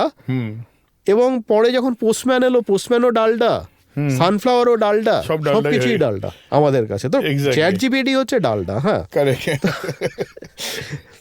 এবং আজকে মানে খুব কমন যেগুলো ওপেন এআই এর চ্যাট জিপিটি, ওইদিকে গ্রক আছে, অ্যানথ্রোপিকের ক্লাউডে আছে, মাইক্রোসফটের কোপাইলট, যেটা পাবলিক খুব বেশি ইউজ না করলেও কর্পোরেটস খুব বেশি যথেষ্ট ইউজ করে। যথেষ্ট ইউজ করছে, হ্যাঁ। হ্যাঁ। কারণ আপনার আউটলুকের সঙ্গে ওটাকে ট্যাগ করে দিয়েছে এখন। এক্স্যাক্টলি, আউটলুক মানে অফিসের যে কোনো কিছুর সাথে ট্যাগ করে দিয়েছে, ফলে ওটা আমাদের কাছে অফিসে ন্যাচারালি চলে আসে। এরকম অনেক কোম্পানিরই আছে, আমরা বিভিন্ন কাজের জন্য বিভিন্ন ইউজ করি। আবার স্পেশালাইজ সফটওয়্যারও আছে, যেমন ধরুন আমি যদি ছবি বানাই তাহলে ন্যানো বানানা, কিছু ডিজাইন বানাই তাহলে ক্যানভা আছে বা গামা আছে, চ্যাট জিপিটিও আজকাল বানিয়ে দিচ্ছে। তো এখন মোটামুটি সবাই সবগুলো ভিডিওগুলো বানাচ্ছে, যেমন হ্যাঁ ভিডিওস বানিয়ে দিচ্ছে। তো এটাই হচ্ছে মূলত এলএলএম বলতে এটা আমরা বুঝি। এবার হ্যাঁ, আপনার প্রশ্নটা ছিল যে এলএলএম বেশি এলএলএম টাইপ বলছিলাম, আপনি রিকোয়েস্ট করেছিলাম যে একটু ইয়ে করতে, হ্যাঁ এক্সপ্লেন করতে। অনেকে এলএলএম বলে হয়তো বুঝতে পারছে হ্যাঁ না, আমি খানিকটা চেষ্টা করলাম। হ্যাঁ, এবার কি হলো, যখন আমি দেখলাম যে এলএলএম ছাড়া, এলএলএম তো একটা দিক গেল, তারপরে আরো নতুন জিনিস এলো, এআই এজেন্টস হলো, তারপরে overall AI agentic AI framework হলো, এবং সাথে সাথে আরও নতুন নতুন প্রবলেম তৈরি হলো। যেমন একটা প্রবলেম নিয়ে আমি আজকাল খুব বেশি ভাবি, যেটা আমার কারেন্ট কাজের সাথে খুব বেশি যোগ নেই, কিন্তু ওভারঅল খুব আমার কাছে ইন্টারেস্টিং লাগে, সেটা হচ্ছে এথিক্যাল এআই। কোন এআইটা মানুষের জন্য ভালো, দেশের জন্য ভালো, বা সমাজের জন্য ভালো, বা এআই কিভাবে ব্যবহার করলে সেটা সমাজের অপকার হবে না বা মানুষের অপকার হবে না, সেইটা কি করে আমি এনশিওর করব।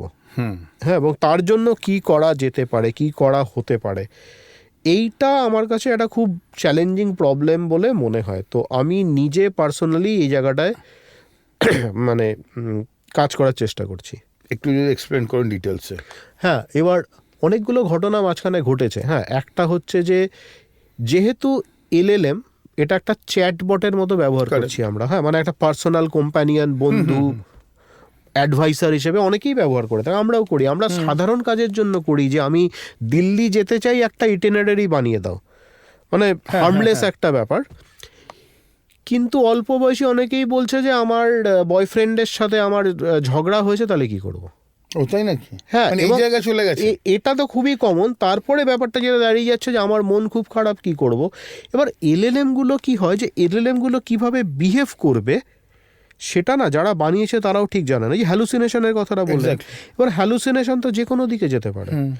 অন্তত 9খানা রেকর্ডেড কেস আছে যেখানে এলএলএম এমনভাবে কথা বলতে বলতে তাকে সুইসাইডাল টেন্ডেন্সিতে নিয়ে গেছে। ওকে, মানে ধরুন আপনি একজন খুব একজন সাইকোলজিস্টের সাথে কথা বলছেন, হু ইজ আ স্যাডিস্ট।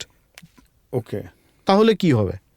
আপনি কথা বলছি, আমি একজন স্যাডিস্ট, আমি আপনাকে এমনভাবে মোল্ড করবো মনে হবে যে সুইসাইড করাটাই আপনার পক্ষে সবচেয়ে ভালো কাজ। এরকম 9 রিপোর্টেড কেসেস আছে।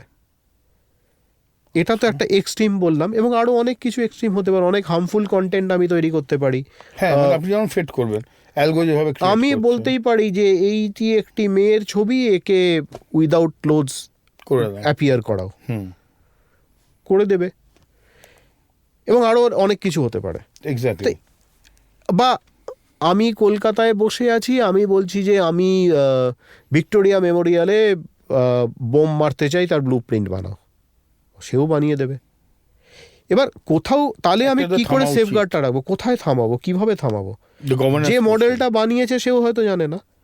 তো আমাকে সেখানে ব্যবহার করতে হবে যে কি করে আমি এগুলোকে আটকাতে পারি, তার জন্য কি সেফগার্ডস আনা যেতে পারে, কি গার্ডরেলস আনা যেতে পারে, বা কিভাবে আমি একটা টেস্ট করতে পারি যে এই এলএলএমটা কোনো হার্মফুল কাজ, ক্ষতিকর কাজ করবে না। ওকে, এই একটা যদি আমরা তৈরি করতে পারি, এবং অনেক ক্ষেত্রেই তৈরি হচ্ছে। দেখুন, আইন আছে, আইন বলছে যে এলএলএম শুড নট, বা কোনো AI solution should not give an negative suggestion to which is harmful to a person. Okay, কিন্তু আপনি এনশিওর করবেন কি করে যে সেটা আছে। তো এটাই হচ্ছে এথিক্যাল এআই এর কাজ। মানে এথিক্যাল হ্যাকিং যেরকম ছিল, যে আমি হ্যাকিং করে দেখিয়ে দিচ্ছি যে তোমার এখানে খুঁত আছে, এখানে একটা ভাঙা দরজা আছে, তুমি সেটাকে রিপেয়ার করো। কিন্তু সে হ্যাকিং করতে গিয়ে যদি ভাঙা দরজা দিয়ে ঢুকে পড়ি, তাহলে তখন আর সেটা হ্যাকিং রইলো না। তো এথিক্যাল এআইও সেরকম একটা জিনিস যে বের করে দাও কোথায় গন্ডগোলটা আছে, কোন ধরনের প্রম্পটে কোন ধরনের সিচুয়েশনে তুমি ক্ষতিকর কোনো একটা সাজেশন দিতে পারো, সেটাকে বন্ধ করো। তো সেটা কীভাবে বানানো যায়, এটা আমার কাছে খুব একটা ইন্টারেস্টিং জিনিস। ওকে, মানে এটার উপর এখন আপনি বর্তমানে আমার পার্সোনালি খুব চিন্তা ভাবনা করছি, মানে এটা সারা পৃথিবীর জন্য একটা চিন্তার বিষয়। হ্যাঁ, কারণ যেভাবে এআই আমাদের জীবনে ঢুকে যাচ্ছে, হ্যাঁ, ভেরি অ্যালার্মিং। প্রত্যেকটা পদক্ষেপে মানে weather it is below 18 or above 60। হ্যাঁ, কেউ জানেন। এবং অনেক ক্ষেত্রে তো এত রকম ডিফেক্ট তৈরি হচ্ছে, মানে কোন কন্টেন্টটা এআই জেনারেটেড কোনটা নয়। মানে আজকে এআই একটা চাইলে একটা রায়টের ভিডিও তৈরি করে দিতে পারে, যেটা রিয়েল রায়টটা ঘটেইনি। ওকে, আমি বললাম যে অমুক জায়গায় একটা এরকম রায়ট হচ্ছে, তার একটা ভিডিও বানাও। এবার সে যদি সত্যি সেই ভিডিওটা বানায়, সেই ভিডিওটা যদি সত্যি তারপরে সোশ্যাল মিডিয়ায় ছড়িয়ে পড়ে, তার থেকে তো সত্যিকারে আরো 5টা রায়ট তৈরি হবে, অ্যাকচুয়াল রায়ট তৈরি হবে। তো আমি কিভাবে সেটাকে প্রিভেন্ট করব? আচ্ছা, কর্নেল সিএআইও প্রোগ্রামটা কি? কর্নেল ইউনিভার্সিটির চিফ এআই অফিসার একটা প্রোগ্রাম, যেটা কি হচ্ছে যে আপনি যেটা বললেন যে এআই তো এখন যাকে বলে অল পারভেসিভ হয়ে গেছে। আমরা শুরুতে কি ভেবেছিলাম যে এআইটাকে আমি ব্যবসায় কোথায় ব্যবহার করব, আমার প্রোডাক্ট বা সার্ভিস কি করে আরো ভালো হয় তার জন্য আমি এআই ব্যবহার করব, পজিটিভ সাইডে ব্যবহার করব, পুরোপুরি পজিটিভ সাইডে। হ্যাঁ, কিন্তু আমার প্রোডাক্ট ছাড়াও আমার ব্যবসাতে আরও 10 রকম জিনিস আছে। আমার একটা হিউম্যান রিসোর্স টিম আছে, একটা এমপ্লয়ি বেস আছে, আমার ফিনান্স আছে, আমার মার্কেটিং আছে, আমার প্রোডাকশন আছে, আমার ম্যানুফ্যাকচারিং আছে, আমার প্রকিউরমেন্ট আছে।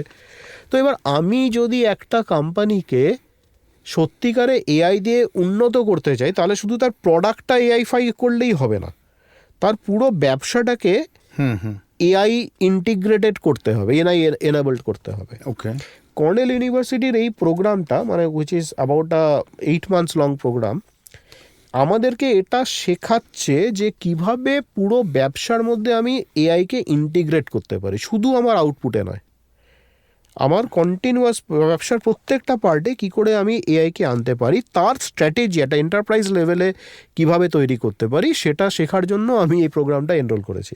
এটা একটা মানে কি বলবো, হাইলি কভেটেড প্রোগ্রাম। 30 জনের একটা ব্যাচ, যেখানে গোটা পৃথিবী থেকে, খুব ইন্টারেস্টিংলি যখন আমরা ক্লাস করি দেখতে পাই যে সেখানে প্রায় সমস্ত টাইম জোনের লোক আছে। আমাদের যিনি পড়ান বা মানে যেখান থেকে ক্লাসটা হয় কর্নেল ইউনিভার্সিটি, সেটা ইস্ট কোস্টে, ইউএসের ইস্ট কোস্টে, সেখানকার টাইম সকাল 8টা হলে যেটা আমার এখানে সন্ধ্যে 6:30, তো সেটা কারো ভোর 5টা, কারো রাত্রির 12টা, প্যান ওয়ার্ল্ড হচ্ছে। এটা আমার কাছে খুব ইন্টারেস্টিং লাগে। কেউ গুড মর্নিং বলছে, কেউ গুড ইভিনিং বলছে, কেউ গুড ডে বলছে। ওকে, তো 30 জনের লোক, হয়তো আমরা প্রায় 15টা দেশ থেকে 30 জন লোক আছে, এবং তাদের থেকে বিভিন্ন পার্সপেক্টিভও পাওয়া যায়। ওকে, তো এইটা যে আপনি করছিলেন, তো আজকের দিনে এআই কি টেক ডিপার্টমেন্ট, না এটা বেসিক্যালি সিওর সেকেন্ড ব্রেন টাইপের হয়? না, এআইকে শুধু টেকের মধ্যে রাখলে হবে না। ওকে, এআই টেক এআইকে ইমপ্লিমেন্ট করবে, কিন্তু এটা আমার পুরো বিজনেসের সব জায়গায় থাকতে হবে। তো এটা মানে it should be part of CEO's own department. Okay, এবং এটা মানে সিইও শুধু নয়, এটা বোর্ড রুম রিপ্রেজেন্টেশন থাকতে হবে। মানে it should be in the DNA of the company. It has to be built into the DNA of the company. মানে বোর্ড রুমে একজন থাকবেন মানে এক্সিকিউটিভ লেভেলে, যিনি এন্টারপ্রাইজের এআইকে গাইড করবেন, ওকে, সিইওকে সাপোর্ট করবেন, বা সিইও ওনাকে সাপোর্ট করবে। মানে কোথায় যে এআইটা কাজে লাগানো যাবে বা কোথায় যে এআই আমি কাজে না লাগালে আমি পিছিয়ে পড়বো, সেটা কিন্তু একটা বোর্ডরুম ডিসিশন হতে হবে একটা এন্টারপ্রাইজের ক্ষেত্রে। ওকে, আমি যদি এখন 2030 বা 2035 দেখি, how do you foresee AI is growing or some new subjects are coming up which আপনারা জানেন বা অ্যান্টিসিপেট করছেন, বাট আমরা সাধারণ লোক যেটা জানি না? দেখুন, 2035 খুব মুশকিল বলা, আমার অতটা নলেজ নেই। ওকে, 2030 যদি বলি, 2030-এর মধ্যে হয়তো আমরা আর্টিফিশিয়াল জেনারেল ইন্টেলিজেন্সের প্রথম ঝলক দেখতে পাবো। সেটা কি? মানে আমরা এখন আর্টিফিশিয়াল ইন্টেলিজেন্স বলতে এআই যেটা বুঝি সেটা হচ্ছে খুবই পয়েন্ট কোনো একটা সলিউশন। একটা ট্রান্সলেটার সফটওয়্যার, কি একটা ভিডিও জেনারেটর সফটওয়্যার। একটা জেনারেল ইন্টেলিজেন্স মানে হচ্ছে আপনার পুরো কাজটাকে সে একসাথে ভাবছে, একসাথে করছে। আমি ভিডিও বানাচ্ছি মার্কেটিংয়ের জন্য, কিন্তু যদি পুরো মার্কেটিং ডিপার্টমেন্টই একটা এআই দিয়ে চলে, যেখানে market research, product design, product research, product feature, marketing execution, media buying, media execution, analysis, সব কিছু একটা সিস্টেমের মধ্যে চলছে। That is what we can understand as a general intelligence, artificial AGI. এবারে এবং এখনো অবধি এটা একটা দিক যেখানটা আমরা দেখতে পারবো, যেরকম এজিআই এর প্রথম মানে ফার্স্ট ভার্সনস অফ এজিআই হয়তো চলে আসবে 2030-এর মধ্যে। অনেকে ক্লেম করছেন অলরেডি এসে গেছে, আমি জানি না। কিন্তু মোর ইম্পর্টেন্টলি যেখানে এআই, আমার মনে হয় এআই পিছিয়ে নেই, কিন্তু হার্ডওয়্যার পিছিয়ে আছে। আচ্ছা, মেকাট্রনিক্স বা রোবোটিক্স। হ্যাঁ, আমরা যতটা ভাবি যে এআই দিয়ে ধরুন একটা এআই আর্ম গিয়ে এই ফোনটাকে তুলবে, এটার সফটওয়্যার পার্টটা যতটা হয়েছে, হার্ডওয়্যার কিন্তু সেই জায়গায় পৌঁছাতে পারেনি। আমি কদিন আগেই যে সিএস এক্সিবিশন যেটা হলো ইউএসএতে, সেখানে প্রচুর ভিডিও এখন আছে। এআই একটা এআই আর্ম গিয়ে একটা বোতাম রাখা আছে টেবিলের ওপরে, সেটা তোলার চেষ্টা করছে, 10 বারের মধ্যে 3 বার 4 বার ফেল করছে। এবার আমাদের 30% ফেল রেট। আমাদের মনে একটা বোতাম তোলাটা কি এমন ব্যাপার, এর পেছনে লজিকটাও কিন্তু অতটা কঠিন না। কিন্তু ওই হার্ডওয়্যার সফটওয়্যার কম্বিনেশনটা এখন অবধি, সিঙ্কটা এখন অবধি হয়নি। আচ্ছা, তার সবচেয়ে বড় উদাহরণ তো আমরা যে অটোনোমাস ড্রাইভিং এর কথা বলছি, সেই এখনো কি সেই স্কেলে কোথায় পৌঁছেছে? 1-2% গাড়িও বোধহয় ইউএস এর রাস্তায় অটোনোমাস চলে না। আমি শুধু মানে একটা ইউজ কেস দেখেছিলাম, আমার এক বন্ধু সান ফ্রান্সিসকোয় থাকে, সে এয়ারপোর্টে নেমে একটা ট্যাক্সি ভাড়া করেছিল, একটা অটোনোমাস গাড়ি এসেছিল, সেটাই বসে সে ওখান থেকে ওর বাড়ি বোধহয় 12-13 মাইল দূরে, সেখানে গেছে, পুরো জায়গাটাও ভিডিও করে রেখেছিল, গেছে।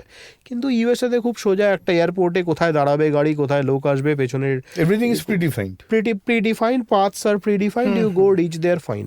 মাঝ রাস্তায় দুম করে ক্রস করবেন আমাদের মতন করবে না। অটোনোমাস গাড়ি গড়িয়াহাটে যে চ্যালেঞ্জ ফেস করবে সেটা প্রশ্নই ওঠে না। আমি তো গড়িয়াহাট লেভেল ভাবছি না, মানে উল্টোডাঙ্গা ভাবছেন না, উল্টোডাঙ্গা গড়িয়াহাট। আমি নিউ টাউনের রাস্তা দিয়ে যদি গাড়ি চলতে পারে, সেটা একটা বিরাট ব্যাপার। একটা পুরো স্ট্রাকচার যেখানে লেন ডিফাইন করা আছে, সেটাও তো একটা বড় ব্যাপার। কিন্তু এই হয়তো আমরা ওইগুলো দেখতে পাবো যে হয়তো গড়িয়াহাট উল্টোডাঙ্গার রাস্তায় চলছে না, কিন্তু এয়ারপোর্টের থেকে আপনাকে তুলে সেখান থেকে নিয়ে একদম ট্রেন স্টেশন, ধরে নিচ্ছি এয়ারপোর্টের ট্রেন স্টেশন ততদিন মেট্রো রেল ততদিনে হয়ে যাবে, মেট্রো রেলের প্ল্যাটফর্মে আপনাকে কোনো একটা কার্ট এসে নামিয়ে দিচ্ছে। এই জিনিসগুলো হয়তো আমরা 2030-32-এর মধ্যে দেখতে পারি।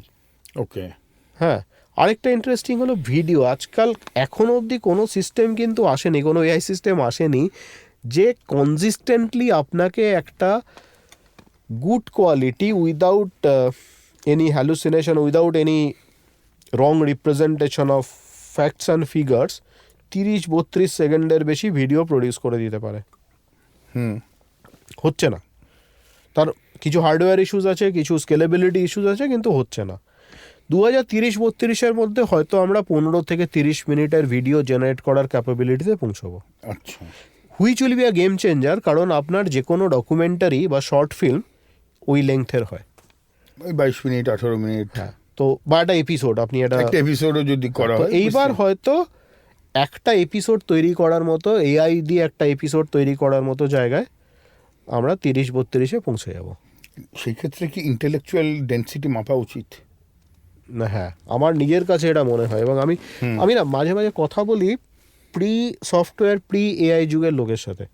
ওকে, হ্যাঁ, যারা এখনো হাতে লেখেন, মানে হাতে গল্প উপন্যাস লিখছেন এরকম, তাদের সাথে কথা বলি, তাদের থেকে আমার মনে হয় যে ক্রিয়েটিভিটিটা আছে, সেইটা যদি এআই হয় তাহলে কমতে থাকবে। মানে কি হবে, ক্রিয়েটিভিটিটা কনভার্জ করে যাবে। কি হবে যে একটা এআই যদি কিছু বানায়, সে বানাবে তার কাছে যে হিস্টোরিক্যালি যত ইনফরমেশন আছে তার থেকে, ফিউচার থেকে নয়, একেবারেই না। আমার কাছে কোনো ওপেন থিঙ্কিং নেই, এবং সেখান থেকে সে বানাচ্ছে।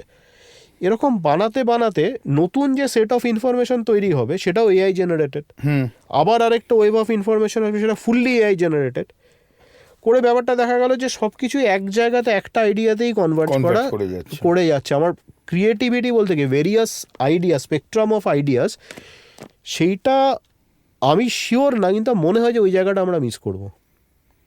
On the lighter side, AI যদি কখনো ধরুন আমার এবং আপনার জায়গায় আড্ডা মারতে বসে, তাহলে কি নিয়ে ডিসকাস করবে, পলিটিক্স না ডেটা?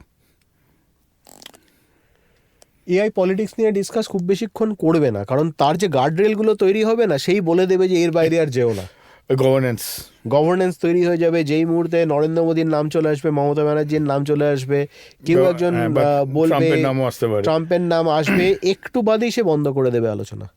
ওকে, তার থেকে ডেটা ইজ মানে নৈর্ব্যক্তিক, সেটা নিয়ে সবকিছু, এবং ডেটা খারাপ কিছু থাকলে সেটাও বলা যায়। কারেক্ট। কিন্তু নরেন্দ্র মোদী, মমতা ব্যানার্জির নামে খারাপ কিছু থাকলে সেটা বলা যাবে না। এক্স্যাক্টলি।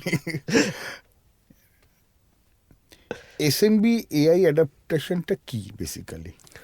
হ্যাঁ, এসএমবি কি হয় যে কোনো স্মল মিডিয়াম বিজনেস, আমাদের দেশে এমএসএমই যাদেরকে বলা হয়, এখন তো আবার রিডিফাইন করলো রিসেন্টলি স্মলকে। হ্যাঁ, স্মলকে রিডিফাইন করলো, মাইক্রো স্মল এইসব চলে এলো। এবার কি হয় যে এগুলো না অনেক ক্ষেত্রেই মানে একজন 1% শো। ওকে। আর দ্বিতীয় হচ্ছে যে সেই 1% যদি তার টেকনোলজি নলেজ কোথাও লিমিটেড থাকে, তা কোম্পানিও সেই জায়গাটায় সাফার করে। খুব কম লোক ওপেন যে না তাহলে আমি কিছু শিখবো নতুন, তার কাছে তো সেই টাইম বা রিসোর্সও নেই। আমার যেটা মনে হয় যে এআই যদি সত্যিকারে কাউকে সাহায্য করতে পারে, সেটা কিন্তু এসএমবিদের। বড় কোম্পানিদের এমনি যথেষ্ট মাথা আছে, 10টা লোক কাজ করছে, সিস্টেমস আছে, প্রসেসেস আছে, অ্যাপ্লিকেশনস আছে, তাদের দরকার যতটা না বেশি একটা মাঝারি কোম্পানি, ছোট কোম্পানি, যাকে কম্পিটিশনের মধ্যে টিকে থাকতে হচ্ছে, যার কাছে স্কেল অফ ইকোনমি নেই, তার কাছে এআই এর ইউটিলিটি অনেক বেশি। তো এইটা যদি তারা রপ্ত করার চেষ্টা করে ছোট ছোট জায়গায়, আমার মনে হয় যে একটা এমএসএমই কোম্পানি 30-40 জন লোক কাজ করে, তাদের পেরোল হয়তো আজও এক্সেল শিটে বা খাতায় মেনটেন করছে। এইখানে একটা স্যাস সফটওয়্যার যদি আসে, কাজ অনেক হালকা হয়ে যাবে। এইখানে কাজ কিন্তু যে প্রমোটার, এন্টারপ্রেনার, তার হালকা হয়ে যাবে, মানে সে কোম্পানিটাকে স্কেল করতে পারবে, গ্রো করতে পারবে। বা তার মার্কেটিং, সে নিজেই বসে বসে ব্যান্ডউইথের বাইরে এখন চলে যাচ্ছে। হ্যাঁ, সেই ব্যান্ডউইথটা সে ফিরে আবার রিকভার করে নেবে তার ব্যান্ডউইথ। হ্যাঁ, সেটাকে অন্য কাজে লাগাতে পারবে। মার্কেটিং, এবং মার্কেটিংয়ের ক্ষেত্রে নতুন নতুন মেসেজ করা, নতুন কন্টেন্ট জেনারেট করা, এইগুলো করতে পারবে যদি এআইকে সে ঠিক করে ব্যবহার করতে পারে। এটাই আমার কাছে মনে হয় যে সবচেয়ে বেশি জরুরি আজকের তারিখে, যে এমএসএমই উদ্যোক্তারা তারা কিভাবে এআই এর ব্যবহার বিভিন্ন বিজনেসের বিভিন্ন কাজে, অ্যাকাউন্ট মেনটেন্যান্স হোক, মার্কেটিং হোক, সেলস হোক, হিউম্যান রিসোর্স ম্যানেজমেন্ট হোক, সব জায়গায় কি করে ব্যবহার করবেন, এগুলো যত তারা ভালো শিখবেন তত লাভ, তত তাদেরও লাভ, দেশেরও লাভ। আচ্ছা, একটা কথা আমাকে বলুন, মানে যেহেতু আপনি ওয়েস্টার্ন ওয়ার্ল্ড, ইস্টার্ন ওয়ার্ল্ড পুরোটাই দেখছেন রাদার, বা নেক্সট 5-6 বছর কী হবে মোটামুটি আপনার একটা ফেয়ার ভিশন আছে। ইন্ডিয়া কোন 5টা এআই প্র্যাকটিস যা ওয়ার্ল্ডকে এখন লিড করছে বা করতে পারে? ইন্ডিয়াতে যেটা আছে, মানে সেই তুলনায় অনেক অর্থনৈতিকভাবে পিছিয়ে পড়া দেশ, মানে আমরা অবশ্যই 4র্থ বৃহত্তম অর্থনীতি, কিন্তু পার ক্যাপিটা ইত্যাদি দেখলে বা ডেপথ অফ পকেট দেখলে অনেকটাই পিছিয়ে। সেখানে দাঁড়িয়েও ইন্ডিয়াতে যেভাবে যে ডেটা গভর্নেন্স তৈরি হয়েছে এবং সেটাকে এনশিওর করা গেছে ডিপিডিপি অ্যাক্ট দিয়ে, এটা কিন্তু অনেক দেশের কাছেই স্টিল নট অ্যাচিভেবল। ওকে, 1, 2, আমাদের ডিজিটাল পেমেন্ট সিস্টেম যেভাবে ডেমোক্রেটাইজ করা আছে, যে আমাকে ডিজিটাল পেমেন্ট করতে গেলে আজকে আমি 1 টাকা কি 50 পয়সারও করতে পারি, এক্স্যাক্টলি। এবং সেটা হয়েছে কারণ করতে পেরেছি, তার মানে কি যে আমরা প্রায় সবাইকে এর আওতায় নিয়ে আসতে পেরেছি। আমি ডেমোক্রেটাইজ করে দিতে পেরেছি আমার পেমেন্ট প্রসেসকে, এটা সেকেন্ড। থার্ড, এই ডেমোক্রেটাইজেশন অফ ডিজিটালের জন্য যে আমার মোবাইল নেটওয়ার্ক, মোবাইল এবং ব্যান্ডউইথ দরকার, সেটা ভারতবর্ষের মতো চিপ কোথাও নয়। এখানে বোধহয় কত 10 টাকা পার জিবি, 20 টাকা পার জিবি, পৃথিবীর কোথাও ভাবাও যায় না। হ্যাঁ, সবাই ডেটা সেভিং এর জন্য অফ করে রাখে। ডেটা সেভিং এর জন্য অফ করে আমাদের দেশে কেউ ভাবেই না। তাই করে, অস্ট্রেলিয়াতে আমি দেখেছি। হ্যাঁ, একদম। আমিও বাইরে গেলে আমাকে I have to be very careful. মানে হয়তো ওখানে 100 MB $1 টাইপের একটা খরচা, আই কেয়ারফুল হতে হয়। ইন্ডিয়াতে ডেটা নিয়ে কেউ ভাবেই না। এক্স্যাক্টলি, মানে সবাই যে যতক্ষণ ইচ্ছা অ্যাবান্ডেন্স করে দেওয়া হয়েছে। তো মোবাইল নেটওয়ার্ক, ডিজিটাল পেমেন্ট, তারপর ডিপিডিপি অ্যাক্ট, এবং অনেক প্রশ্ন আছে, SIR চলছে, সেখানেও প্রশ্ন আছে, কিন্তু তবুও যে আমাদের একটা ডিজিটাল রেকর্ড এবং ডিজিটাল হিস্ট্রি তৈরি হয়ে আছে, যেখান থেকে আমরা যথেষ্ট ভালোভাবে কোনো কারো ফ্র্যাঞ্চাইজি, তার সিটিজেনশিপ ফ্র্যাঞ্চাইজি হোক বা তার মানে কি বলবো PDS ফ্র্যাঞ্চাইজি হোক, সেটাকে এস্টাবলিশ করতে পারছি, সেটাও কিন্তু যথেষ্ট। আমার মনে হয় এইগুলোতে ভারতবর্ষ অনেক এগিয়ে আছে। এবং ভারতবর্ষের মূল শক্তি আগেও ছিল, আজ সেটা হচ্ছে আমাদের ইন্টেলেকচুয়াল ক্যাপিটাল। এক জায়গায় আপনি মানে 2-2.5 কোটি কম্পিউটার লিটারেট লোক যারা নতুন সফটওয়্যার লিখতে পারে, সেটা পৃথিবীর আর কোথাও, মানে অনেক মহাদেশেই সম্ভব নয়। Advantage of population, advantage of educated population, literate population, এই 5টা জায়গায় তো আমরা ডেফিনেটলি এগিয়ে আছি। নতুন যারা স্টার্ট আপ করতে চাইছে, be it tech or non tech, তাদের উদ্দেশ্যে আপনি কি বলবেন? How to take it forward, যাতে that becomes a signature statement for them? কয়েকটা জিনিস। এক, কোনো স্টেটমেন্টের জন্য স্টার্ট আপ করা উচিত নয়। যেন আমি চাকরি করতে ভালোবাসি না তাই স্টার্ট আপ করছি, চাকরি আমার পোষা না তাই স্টার্ট আপ করছি, এরকম কোনো কিছুর জন্য স্টার্ট আপ করা উচিত নয়। আমি যদি ব্যবসা করতে আসি, ব্যবসা করব বলেই আমি ব্যবসা করতে এসেছি। যে জিনিসটা নিয়ে আমি ব্যবসা করতে চাই, সেটাকে আমি ভালোবাসি, সেটা আমি করতে পারি বলেই সেখানে আমি এসেছি। এইটা সবার আগে জানতে, মানে যেটা করব সেটা সম্বন্ধে আমার নলেজ থাকতে হবে। নলেজ তো থাকতেই হবে, নইলে উচিত না আসা। যেমন আমরা অনেকেই খেতে ভালোবাসি, কিন্তু তার মানে এই নয় যে আমি একটা রেস্টুরেন্ট খুলতে পারবো। বা আমি ঘুরতে ভালোবাসি, আমার ওয়াইফ বলে যে আমি ঘুরতে ভালোবাসি বলেই মানে আমি একটা ট্যুরিজম কোম্পানি খুলে নিতে পারবো না, সেটা অন্য গল্প। তো সেটা যেন না হয়, যেমন সে কাজটা কী করে হয় তার সেটা সম্বন্ধে আমার সম্যক ধারণা থাকে এবং আমার প্যাশন থাকে। ফ্যান্টাস্টিক, এইটা সবার আগে মাথায় রাখা উচিত। 2, যেটা আমার বারবার মনে হয়, সাকসেস বা ফেলিওর কোনোটাকেই খুব সিরিয়াসলি নেওয়া উচিত না, কারণ কোনোটাই পার্মানেন্ট না। ওকে, হ্যাঁ, একদম। ফেলিওর থেকে লার্ন করা উচিত। আপস অ্যান্ড ডাউনস থাকবেই, চাকরিতেও থাকে, চাকরিতে কম থাকে। চাকরি বলবো আমি, চাকরি হচ্ছে যে অ্যাজ ইফ আপনি একটা গ্রামের রাস্তায় সাইকেল চালিয়ে যাচ্ছেন, সেখানে উঁচু নিচু খানাখন্দ থাকে। আর ব্যবসা হতে পারে যে আপনি একটা ওই মাউন্টেন বাইক নিয়ে মাউন্টেন বাইকিং করছেন, সেখানে উঁচু নিচুটা অনেক বেশি, কিন্তু থ্রিলটাও হয়তো বেশি। হ্যাঁ, এবার আপনি যেখানে যে সামিটে পৌঁছবেন সেই সামিটটাও অনেক উঁচুতে। এই হচ্ছে ব্যাপার। এই ব্যবসাতে সাফল্য বা ক্ষতি কোনোটাকেই খুব বেশি মানে পাত্তা দেওয়া উচিত না। ওকে, হ্যাঁ। আর always get your finances and get your accounts right. আমার মনে হয় একজন দুজন একই ব্যবসা করছে, একই রকম মেধা, একই রকম প্রোডাক্ট নিয়ে ব্যবসা করছে, যার ফাইন্যান্সিয়াল ম্যানেজমেন্ট বা অপারেশনাল ম্যানেজমেন্ট বেটার, সে কিন্তু দিনের শেষে 2 টাকা বেশি ঘরে নিয়ে যাবে এক কাজ করে। ওকে,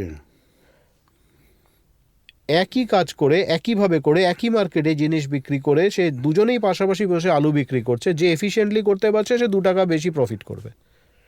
কারেক্ট, একদম, মানে এই নিয়ে কোনো সন্দেহ নেই। তো get your finance and accounts correct, এইগুলো আমার মনে হয় খুব জরুরি। আর 2, একজন স্টার্ট আপ ফাউন্ডারের আমার কাছে সবচেয়ে বড় গুণ হচ্ছে তার বিক্রি করার ক্ষমতা। End of the day, sales matters. End of the day, he is the salesman. Fantastic. He is the salesperson. কারণ রিসেন্টলি একটা ট্রেন্ড দেখছি, মানে নতুন জেনারেশনের কেউ সেলসে ঢুকতে চাইছে না, অত প্রেশার, কিন্তু at the end of the day সেটাই হচ্ছে যে সেলস তো আপনাকে করতেই হবে। সেলস করতেই হবে। এবং আমি উদাহরণ দিয়ে বলছি, মানে স্টিভ জবস, কারেক্ট। হ্যাঁ, Steve jobs was not the main technical brain behind Apple. সেই নিয়ে সিনেমাও আছে, বইতেও লেখা আছে, Exactly. মানে ও নিজেও সবাই বলেছেন। নিজেও বলেছেন Steve Wozniak was the person behind this, but he was the front, মানে face of the company, because he can sell well. আমি যতজন সিইও কে দেখেছি, কগনিজেন্ট, উইপ্রো ইত্যাদির, প্রত্যেকেই কিন্তু first they are a sales person. আচ্ছা, ওকে। এবং এরা প্রত্যেকেই একটা সময় টেকি ছিলেন, দে আর গ্রেট টেকিস, কোনো নো ডাউট সন্দেহ নেই। About that. হ্যাঁ, কিন্তু তার সেলস, মানে তার টেকনিক্যাল সত্তাকে ছাপিয়ে গিয়ে তার সেলস সত্তাটা বড় হয়ে উঠেছে। আমি যদি সেলস করতে না পারি, আমার উল্টো দিকে যে কাস্টমার আছে তাকে কনভিন্স করতে না পারি, তাহলে কিন্তু আমি সফল হব না। কারেক্ট। কারণ nobody buys your technology, everybody buys the benefit you are giving to them. Exactly, এটা খুব ইম্পর্ট্যান্ট একটা হ্যাঁ, মানে স্টেটমেন্ট করলেন। গুগলও যদি গিয়ে বলতো যে আমার এই সার্চ ইঞ্জিনের পেছনে 10,000 লাইনের কোড আছে, আমি অমুকভাবে ইন্ডেক্স করে রেখেছি, সেইখান থেকে আমার 0.3 সেকেন্ডের মধ্যে রেজাল্ট চলে আসছে, কেউ পাত্তা দিত না। গুগল একটা সিম্পল ইন্টারফেস দিয়েছে, বলেছে এখানে লেখো, এখানে ক্লিক করো, রেজাল্ট দেখো, এই রেজাল্টগুলো তোমার কাজে লাগছে, yes, that is the best sales pitch Google ever had. আমাদেরকেও সেটাই ভাবতে হবে যে আমি সবার আগে আমি যা বানিয়েছি, যা বানাতে চাইছি, সেটাকে বিক্রি করতে হবে। First is sales, first is sales, then is finance, then is finance, process, operations. Correct. Don't miss this.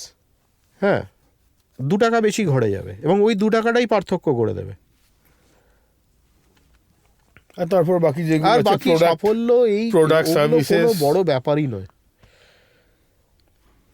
Thank you, অসংখ্য ধন্যবাদ আপনাকে। আজকের এই জমি আড্ডা প্রমাণ করলো এআই শুধু প্রম্পট নয়, স্টার্ট আপ মানে শুধু ফান্ডিংই নয়, আর ভ্যালুয়েশন শুধু নাম্বার নয়, ভ্যালুয়েশন মানে ক্ল্যারিটি অফ থিঙ্কিং। যদি আজকের আড্ডা আপনাকে ভাবতে বাধ্য করে, তাহলে আমাদের কাজ আজকে সার্থক। আমি ছিলাম আপনার হোস্ট সূর্য, আর এটা ছিল জমি আড্ডা, যেখানে বেঙ্গলি ব্রেন গ্লোবাল গেম খেলে। অংশুমান, অনেক ধন্যবাদ সূর্যাশিস, আমার খুব ভালো লাগলো এখানে। আমিও মন খুলে কথা বলতে পারলাম। একে তো বাংলায় কথা বলতে পেরেছি, যেটা সুযোগ খুব বেশি হয় না আমার প্রফেশনাল লাইফে, আর আজকে মন খুলে কথা বলতে পারলাম। আমি অনেক কিছু বলেছি, হয়তো আদারওয়াইজ আমি বলতাম না, কিন্তু আমি খুব খুশি যে আমি আজকে বলতে পেরেছি। Thank you so much for your time Anshuman. অনেক ধন্যবাদ, খুব ভালো লাগলো।